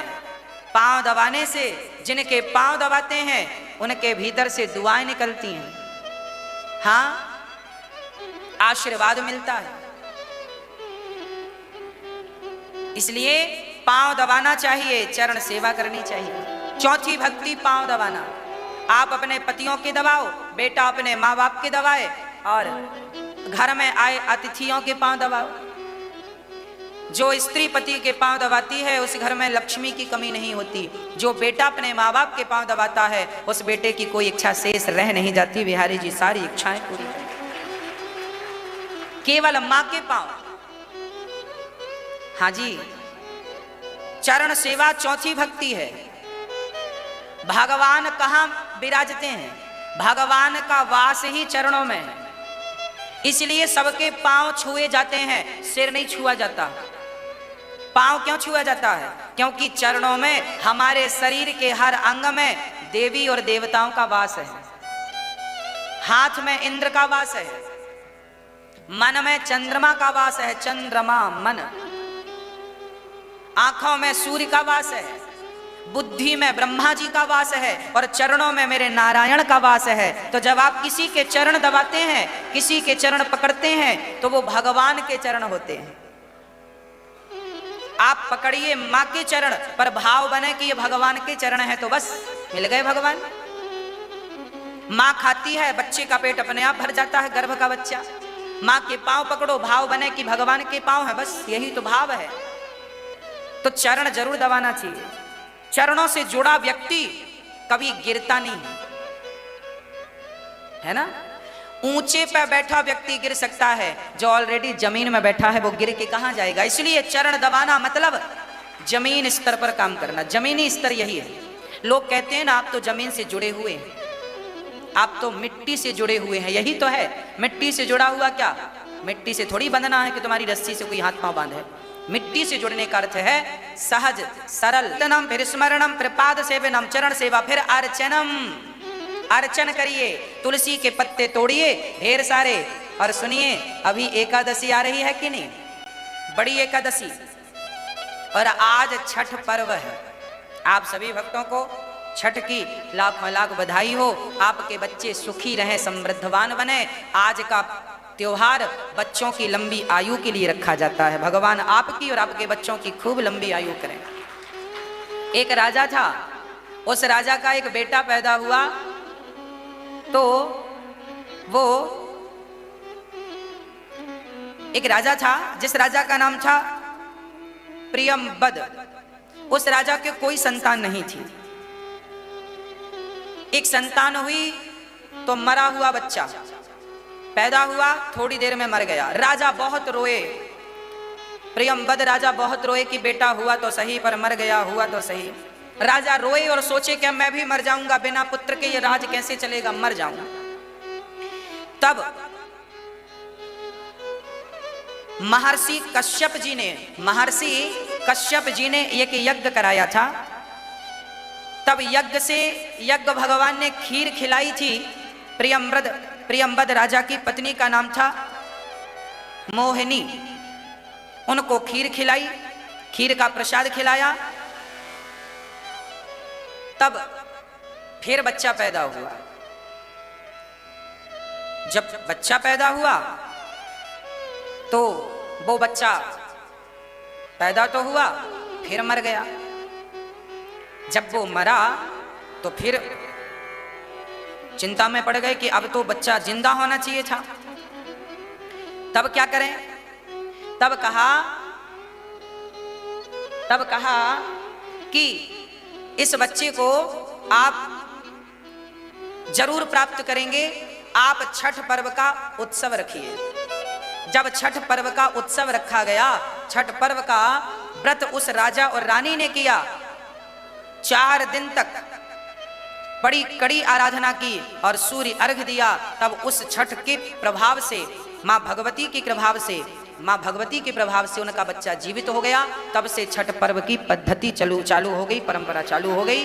बच्चों की लंबी आयु के लिए, आपके अखंड सुहाग के लिए, सुख शांति के लिए ये उत्सव किया जाता है। बोलिए भक्त वत्सल भगवान की जय। आज हमारे मध्य में, हमारे जिस आश्रम में हम रहकर पढ़े हैं, ललिता आश्रम में, वहाँ से हमारे बड़े भ्राता भैया श्री भरत पांडे जी का आगमन हुआ है। एक बार सुंदर ताली बजाएं। हमारे गुरु जी के नाती हैं आप और बहुत योग्य हैं, बहुत विद्वान हैं, भागवत जी के उच्च कोटि के कथाकार हैं, प्रवक्ता हैं। बड़ी अद्भुत महिमा है। आज हमारे मध्य आप आए। जब हम पढ़ते थे तो भैया जी भी वहाँ अध्ययनरत थे और आप भी स्वाध्याय कर रहे थे, अध्ययन कर रहे थे गुरुजनों के चरणों में बैठ के। और ठाकुर जी की कृपा कि हमें इनके चरणों में रहने का सौभाग्य मिला, इन सभी विप्र देवताओं का आशीर्वाद लेने का सौभाग्य मिला। ये हमारा परम सौभाग्य था। आज भरत भैया हमारे मध्य हैं, बड़ी खुशी हुई। बचपन से ही आपके साथ रहा, कई बार तो भोजन भी साथ में ही करते थे, एक ही पंगत में बैठकर, एक साथ कई बार खेलते भी थे, एक साथ कई बार पढ़ते भी थे। तो ऐसे परम सौभाग्य मिले हैं, आपकी सन्निधि प्राप्त हुई है। आगे जैसा कि हम आपको श्रवण करा रहे थे कि श्री प्रहलाद जी अपने पिता को नवधा भक्ति करते हुए, उपदेश करते हुए कह रहे हैं, पिताजी श्रवणम कीर्तनम विष्णु स्मरणम पाद सेवनम अर्चनम वंदनम दास्यम। अर्चन कैसे करना चाहिए? श्रवणम तो बता दिया, कीर्तनम स्मरणम पाद सेवनम तक हो गई अर्चनम। अर्चन क्या है? आप ढेर सारी तुलसी तोड़ लो। अभी एकादशी आने वाली है। एकादशी को एक काम जरूर करिएगा, एकादशी के दिन तुलसी का वृक्ष जरूर लगाइएगा। तुलसी एकादशी के दिन घर पे तोड़ना मना है, एकादशी को तुलसी लगाना मना नहीं है। तुलसी एकादशी के दिन जरूर लगाइएगा। तुलसी विवाह भी होता है, तुलसी जरूर लगाइएगा। कहते हैं एकादशी के दिन जो तुलसी लगाता है वो जितने मंजरी जमीन पर गिराती, तुलसी की मंजरी पक्के गिरती है ना, उसके दाने, उसके पत्ते गिरते हैं, जितनी मंजरी गिरती है फिर उससे जितनी तुलसी पैदा होती है, फिर उसकी मंजरी से जितनी तुलसी, ऐसे जितनी तुलसी पैदा होगी और जितने पत्ते जमीन पे गिरेंगे, कहते हैं उतने वर्षों तक गौलोक धाम का ठाकुर जी वास देते हैं जो तुलसी की सेवा करता है। अर्चन कैसे करें? तुलसी तोड़ें और ठाकुर जी के ऊपर अर्चन कैसे करें? नारायणाय नमः, नारायणाय नमः। एक एक तुलसी उठाएं और नारायणाय नमः, नारायणाय नमः, इसे अर्चन कहते। आप भी घर में ठाकुर जी को देखिए ऐसे पूजा करनी चाहिए। एक थाली में सबसे पहले स्टार बनाओ, बीच में ओम लिखो, फिर उसके खंड पर लिखो बीच में ओम, फिर ना, नमो नारायणाय नमः, ऐसे उसके खंडों में ऐसे। फिर ठाकुर जी को बिठाओ, फिर उनको बिठा के बड़े प्रेम से उनकी स्नान कराओ, उनको सेवा करो। स्नान कराने के बाद, ठाकुर जी को स्नान कराने के बाद उन्हें बढ़िया उठाओ और एक बढ़िया से कपड़े से ठाकुर जी को बच्चे की तरह पहुँचो। दूध से, दही से, घी से, शक्कर से, शहद से, जो आपकी सामर्थ्यता है, बढ़िया ठाकुर जी को स्नान कराओ और उनको बढ़िया से पहुँचो। ठाकुर जी की सेवा रोज बच्चों की तरह करनी चाहिए और उन्हें बढ़िया से फिर उठा करके पहुँचिए और बढ़िया से ठाकुर जी का श्रृंगार कीजिए, ठाकुर जी की सेवा कीजिए, श्रृंगार कीजिए।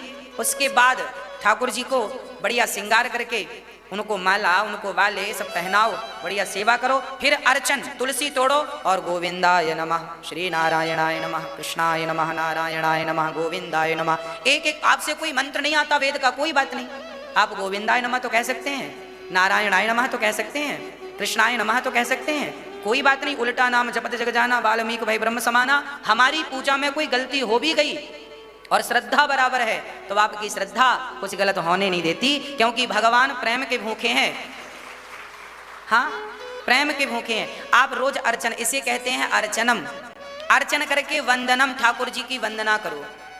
प्रार्थना, वंदना क्या होती है? रोज वंदना करना चाहिए। हे नाथ, मैं आपको कभी भूलूं नहीं। हे प्रभु, आप ही हमारी माँ हैं, आप ही हमारे पिता हैं, आप ही हमारे बंधु हैं, आप ही हमारे सखा हैं। हे नाथ, ये तो बताओ कि आपके सिवा मैं किसे भजूं? माना कि मैं अपराधी हूँ, कामी हूँ, क्रोधी हूँ, लोभी हूँ, लालची हूँ, फिर भी नाथ जैसा हूँ तो आपका। हे नाथ, मुझे स्वीकार करो। हे गोविंद, मेरा आपके सिवा इस सृष्टि में कोई नहीं है। मेरे अपराधों को क्षमा करके मुझे अपनी भक्ति देकर मुझे कृतार्थ करें। हे नाथ, हे नाथ, मैं आपको कभी भूलूं नहीं। ऐसी हमें प्रार्थना करनी चाहिए। अर्चनम वंदनम, ये वंदना है, भगवान की अर्चना करके वंदना करनी चाहिए कि हे नाथ मैं आपको कभी, ये वंदना है। फिर दास्यम, और फिर ये कहो कि हे नाथ मैं आपका क्या हूँ? दास हूँ। मैं आपका क्या हूँ? दास। और भगवान के दास बनकर ही रहना है। ये घर तुम्हारा नहीं है, ये घर भगवान का है आपका, रजिस्ट्री आपके नाम की है, पर भाव यह रहे कि हे नाथ ये आपका है।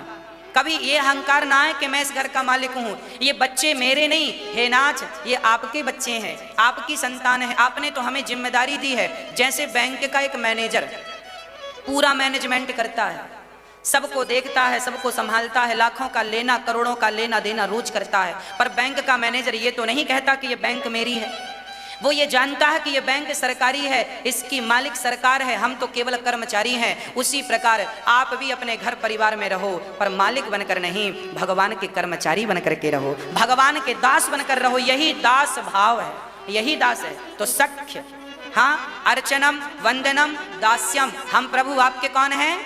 दास। और घर के हम मालिक किसी बच्चे की माँ हो ना तुम किसी बच्चे के पिता हो, माता पिता भगवान है। हमें जिम्मेदारी दी है 2 बच्चों की, 2-4 एकड़ जमीन की, छोटी मोटी दुकान और फैक्ट्री की संभालो, भगवान की मानकर संभालो, अपनी नहीं। हमारी तुम्हारी कोई बफौती नहीं है, सब ठाकुर जी का है। आज नहीं तो कल उनका ही होना है। तो ये भाव अभी से बने कि प्रभु सब आपका है। मैं नहीं, मेरा नहीं, यह तन किसी का है दिया, जो भी मेरे पास है वह सब प्रभु का है दिया। इसलिए तो अर्चनम वंदनम दास्यम, ठाकुर जी के दास से। और फिर सख्य, सख्य भाव होना चाहिए। अर्जुन किस भाव से भक्ति करते थे? ये कन्हैया मेरे सखा हैं। ग्वाल वाल किस भाव से भक्ति करते थे? कन्हैया मेरे सखा हैं। मधु मंगल तो कबड्डी में भगवान को हरा देता और कहता तुम हार गए हो, बैल बनो, मैं तुम्हारे ऊपर बैठूंगा। मधु मंगल को भगवान अपने ऊपर बिठाते हैं, घोड़ा बनते हैं और घोड़े बनकर चलते हैं। भक्त को ऊपर बिठाया, खुद भगवान घोड़ा बन के चल रहे हैं। क्यों? क्योंकि उन्होंने सख्य भाव रखा है। आप भी भगवान से कहिए हे नाथ आप भी मेरे हैं और मैं आपका। हाँ, सख्य भाव हो। एक प्रेम करने का, एक देखिए, एक लड़की आपसे प्रेम करती है तो या तो भाई समझ के प्रेम करेगी या तो प्रेमी समझ के प्रेम करेगी, है ना। एक रिश्ता तो होगा तब प्रेम करेगी। बिना रिश्ते के कौन किससे प्रेम करता है ये बताओ? आप अपने ही बेटे से प्रेम करते हैं, पड़ोसी के बच्चे से तो प्रेम नहीं करते। क्यों? क्योंकि आपका उस बच्चे से रिश्ता है। आप अपने आप को उसकी माँ कहती हो, आप अपने आप को उसका भाई कहती हो। तो भगवान से भी जब तक रिश्ता नहीं बनेगा तो प्रेम की संभावना ही नहीं है। और रिश्ता बनेगा तो प्रेम होगा, और प्रेम होगा तो कल्याण होगा। क्योंकि राम ही केवल प्रेम प्यारा, और प्रेम तो तब प्यारा होगा ना, प्रेम तो तब होगा जब रिश्ता होगा। रिश्ता ही नहीं तो प्रेम का सवाल ही नहीं। तो पहले भगवान से रिश्ता बनाओ। इसलिए नवधा भक्ति में एक एक चीज स्पष्ट है। सख्य, हमारे भगवान सखा, या तो भगवान को माता समझ लो, पिता बना लो, कृष्णम वंदे जगद्गुरुम, गुरु बना लो, सखा बना लो, जो मन करे सब। द्रौपदी ने भाई बनाया, गोपियों ने पति बनाया, अर्जुन ने सखा बनाया, ग्वाल वालों ने सखा बनाया। आपका जो दिल करे कन्हैया को वो बना लो, पर बनाओ। आप ही हमारे माई बाप हो। हमने तो अपना माई बाप बना रखा है बिहारी जी को। हे बिहारी जी आप ही हमारे माता पिता हैं, बस आप ही हमारे सब कुछ बना रखा है। जब पिता बनाएंगे, माँ बनाएंगे तो प्यार भी होगा। मीरा ने तो कृष्ण से प्यार किया, मेरे पति हैं। पति बनाया तब तो प्यार किया। जिससे आप रिश्ता, रास्ते में चलते हुए आदमी से थोड़ी आप प्यार करने लगेंगे, पहले रिश्ता होगा तब तो प्यार होगा। तो रिश्ता क्या है आपका भगवान से?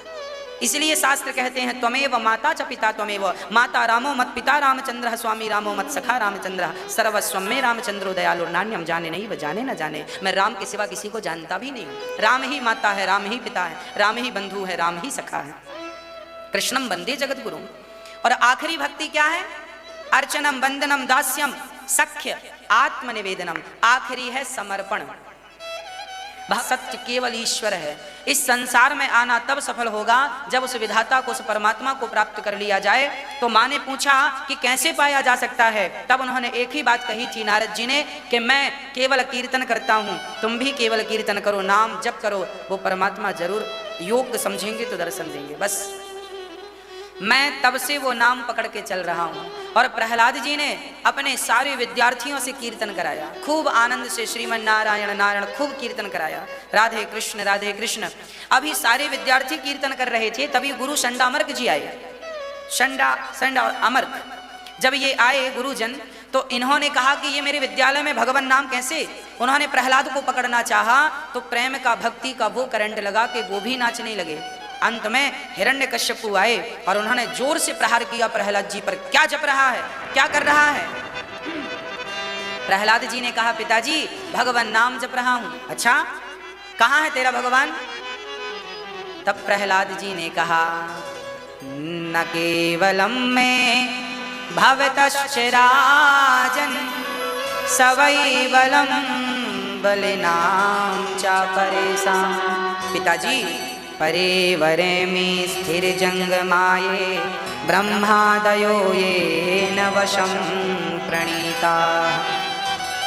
न केवलम में भवतश्च राजन। हे राजन, सुखदेव जी कहते हैं हे राजन, प्रहलाद जी कह रहे हैं न केवलम में भवतश्च राजन सवई बलम बलिनाम चा परेशम। जो परमात्मा है, हिरण्यकश्यप ने कहा कहाँ है? तो प्रहलाद जी ने कहा जिसके बल से आप बोल रहे हैं वो बल ईश्वर का ही तो है। सवई बलम बलिनाम, वो बल जिस बल से आप देख रहे हैं, जिस बल से आप सुन रहे हैं, आपके अंदर बल ना हो, शक्ति ना हो तो क्या देख पाएंगे, क्या चल पाएंगे? हमारे भीतर जो चलने की, देखने की, खाने की शक्ति है, सुनने की, सूंघने की शक्ति है, वो शक्ति के रूप में ईश्वर ही तो है। इस बात को मैंने एक दिन कथा में विस्तार से स्पष्ट किया था। प्रहलाद जी ने कहा सर्वत्र परमात्मा है, तो हिरण्यकश्यप ने कहा भगवान सब जगह है, तो मुझे नजर क्यों नहीं आता? प्रहलाद जी ने कहा पिताजी आप भी ये प्रश्न कर सकते हैं कि महाराज जी भगवान सब जगह है तो दिखता क्यों नहीं? अरे भाई साधारण सी बात है, आपके हाथों में बैक्टीरिया हैं और आपको अपने हाथों के बैक्टीरिया को देखना हो तो क्या आप अपनी इन आंखों से देख पाएंगे? अरे बैक्टीरिया को देखने के लिए एक यंत्र होता है जिसे सूक्ष्मदर्शी यंत्र, माइक्रोस्कोप भी कहते हैं। उस मशीन से, उस यंत्र से आप देखते हैं तो हाथ की और जगह जगह के बैक्टीरिया नजर आते हैं। इन आंखों में तो बैक्टीरिया जैसी गंदगी को देखने की शक्ति नहीं है, तो परमात्मा को ये क्या देख सकेंगे? इसलिए उस परमात्मा को देखना हो तो दिव्य चक्षु चाहिए। कौन से चक्षु? ज्ञान, वैराग्य, भगवत प्रेम, भगवत भक्ति चाहिए। जब प्रेम की दृष्टि से परमात्मा को देखोगे, प्रेम का चश्मा पहनकर परमात्मा को देखोगे तो फिर हरि व्यापक सर्वत्र समाना, वो सब जगह नजर आएगा। आपके सामने कुछ इंग्लिश का लिखा हो वाक्य, सेंटेंस, तो आपको तब पढ़ना आएगा जब इंग्लिश आती हो। नहीं आती तो नहीं समझ में आएगा क्या लिखा है। हिंदी में कुछ लिखा है तो तब समझ में आएगा जब हिंदी आती हो। उर्दू में कुछ लिखा है तो तब समझ में आएगा जब उर्दू आती हो। उसी प्रकार लिखा तो सब कुछ है पर हमें वो भाषा नहीं आती जिस भाषा में लिखा है। हम देख भी रहे हैं पर समझ नहीं रहे हैं। उसी प्रकार परमात्मा तो कण कण में लिखा है, बस उसे पढ़ना आ जाए। वो परमात्मा वही पढ़ सकता है जिसने भक्ति का पहाड़ा पढ़ा है। जो भक्ति करते हैं, प्रेम करते हैं, वो तो परमात्मा लिखा है ना, सी राम मैं सब जग जानी, हरि व्यापक सर्वत्र समाना, निज प्रभु मैं देखे ही जगत सर्वम खलविदम ब्रह्म। क्या है ये? ईश्वर सब जगह है, सब जगह लिखा है, पढ़ना नहीं आता हमें। यहां भी परमात्मा लिखा है, यहां भी परमात्मा लिखा मतलब परमात्मा है, स्थित है। मैं उसे दूसरी बात में बोल रहा हूं, लिखा है, पढ़ना आ जाए बस। प्रहलाद जी ने कहा सवई बलम बलिनाम चापरे, सब जगह परमात्मा है। तो प्रहलाद जी से कहा क्या इस खंबे पे भगवान है? प्रहलाद जी ने विश्वास, कॉन्फिडेंस से कहा हाँ है। देखिए आप में और हम में कमी क्या है? हमसे कोई पूछता है तुमने भगवान देखा, आप कह देते हैं नहीं देखा, जबकि आप बिहारी जी को कई बार देख चुके हैं, पर आप मानते नहीं हैं कि ये भगवान है। प्रहलाद जी ने कहा हाँ इस खंबे में है। अच्छा, न मिथ्या ना हो जाए, प्रहलाद की वाणी खाली ना चली जाए, प्रहलाद की वाणी खाली ना जाए, इसलिए भगवान खंबा चीर के प्रकट हो गए ताकि मेरे भक्त के वचन मिथ्या ना हो जाएं। भक्तों, जब आप भगवान का स्मरण करते हैं तो वो भी भक्त का स्मरण करते हैं। जो उन्हें भजता है वो उन्हें भजते हैं, जो मुझे भजेगा मैं उन्हें भजूंगा, ऐसा भगवान कहते हैं। अब प्रहलाद जी कह चुके हैं, चुपचाप खड़े हैं। हिरण्यकश्यपु ने प्रहार किया, नरसिंह भगवान प्रकट भये। हिरण्यकश्यपु बोला आप कौन? भगवान बोले तेरी मृत्यु। अच्छा, मैं तो नहीं मरने वाला, ना दिन को मरूं ना रात्रि को मरूं।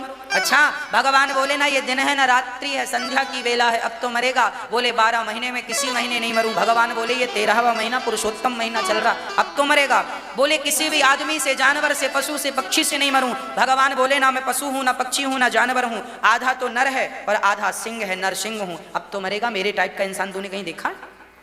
क्या कहेगा मुझे? इंसान कहेगा, जानवर कहेगा, बस मैं तुझे मारने के लिए ये नया डिजाइन किया है, अब मरेगा। बोले अभी भी नहीं मरूंगा, ना ऊपर मरूं ना नीचे मरूं। भगवान बोले गोद में काय को लिटा रखा है तुझे, अब तो मरेगा। बोले अभी भी नहीं मरूं, ना सुदर्शन से मरूं, ना त्रिशूल से मरूं, ना खड़ग से मरूं, ना अस्त्र शस्त्र से मरूं। भगवान बोले ये नाखून हमने जो बढ़ाए हैं फैशन में नहीं बढ़ाए, तेरे लिए ही बढ़ाए, अब तो मरेगा।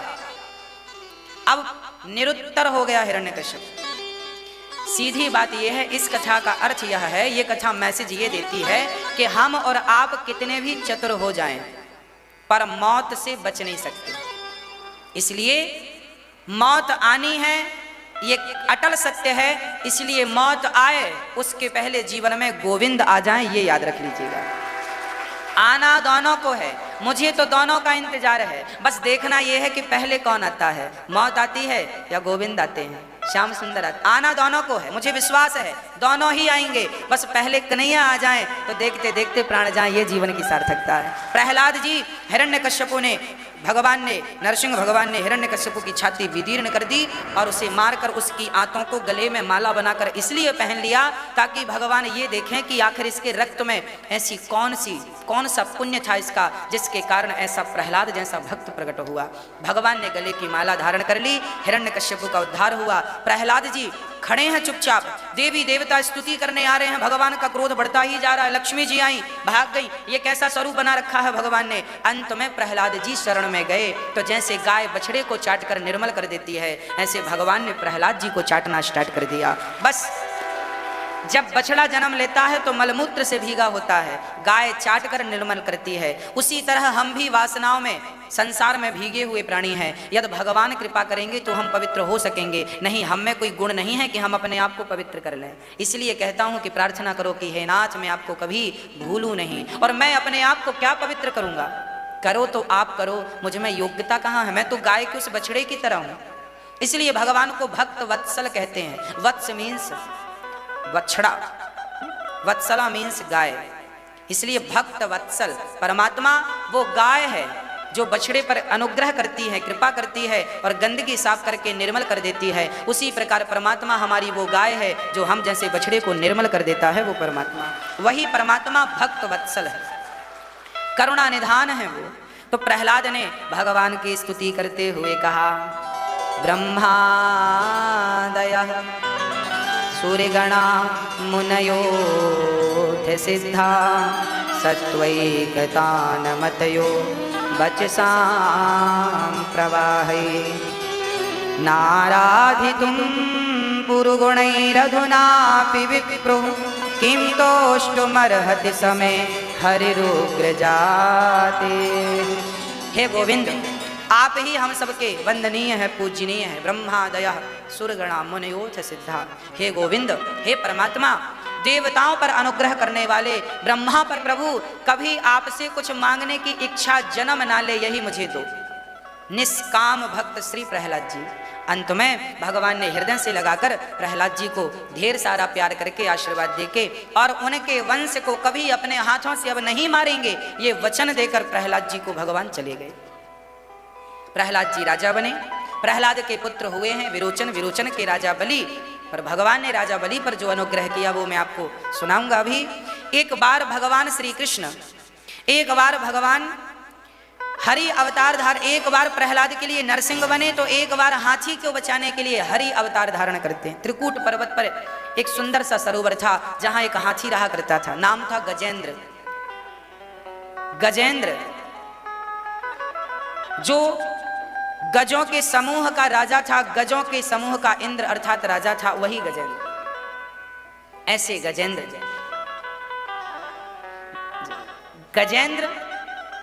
पर हरि भगवान ने कृपा की, पांव मगर ने पकड़ लिया, भगवान ने मगर को मारकर हाथी की रक्षा की।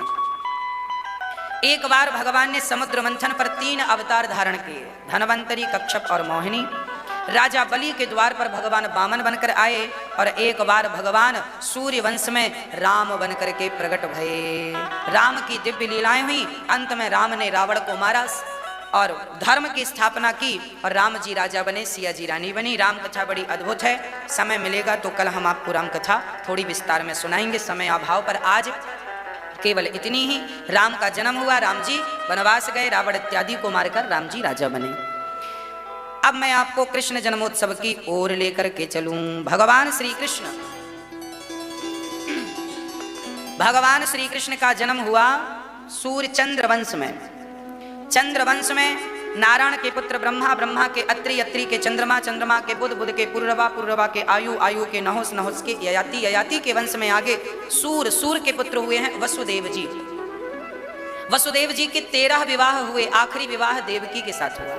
ये कंस की चचेरी बहन थी, देवक राजा की बेटी देवकी। विवाह हुआ और बड़े प्रेम से चले। अब विवाह करके जा रहे थे, कंस विदा कर रहा था, तभी आकाशवाणी हो गई, कंस जिस बहन को विदा कर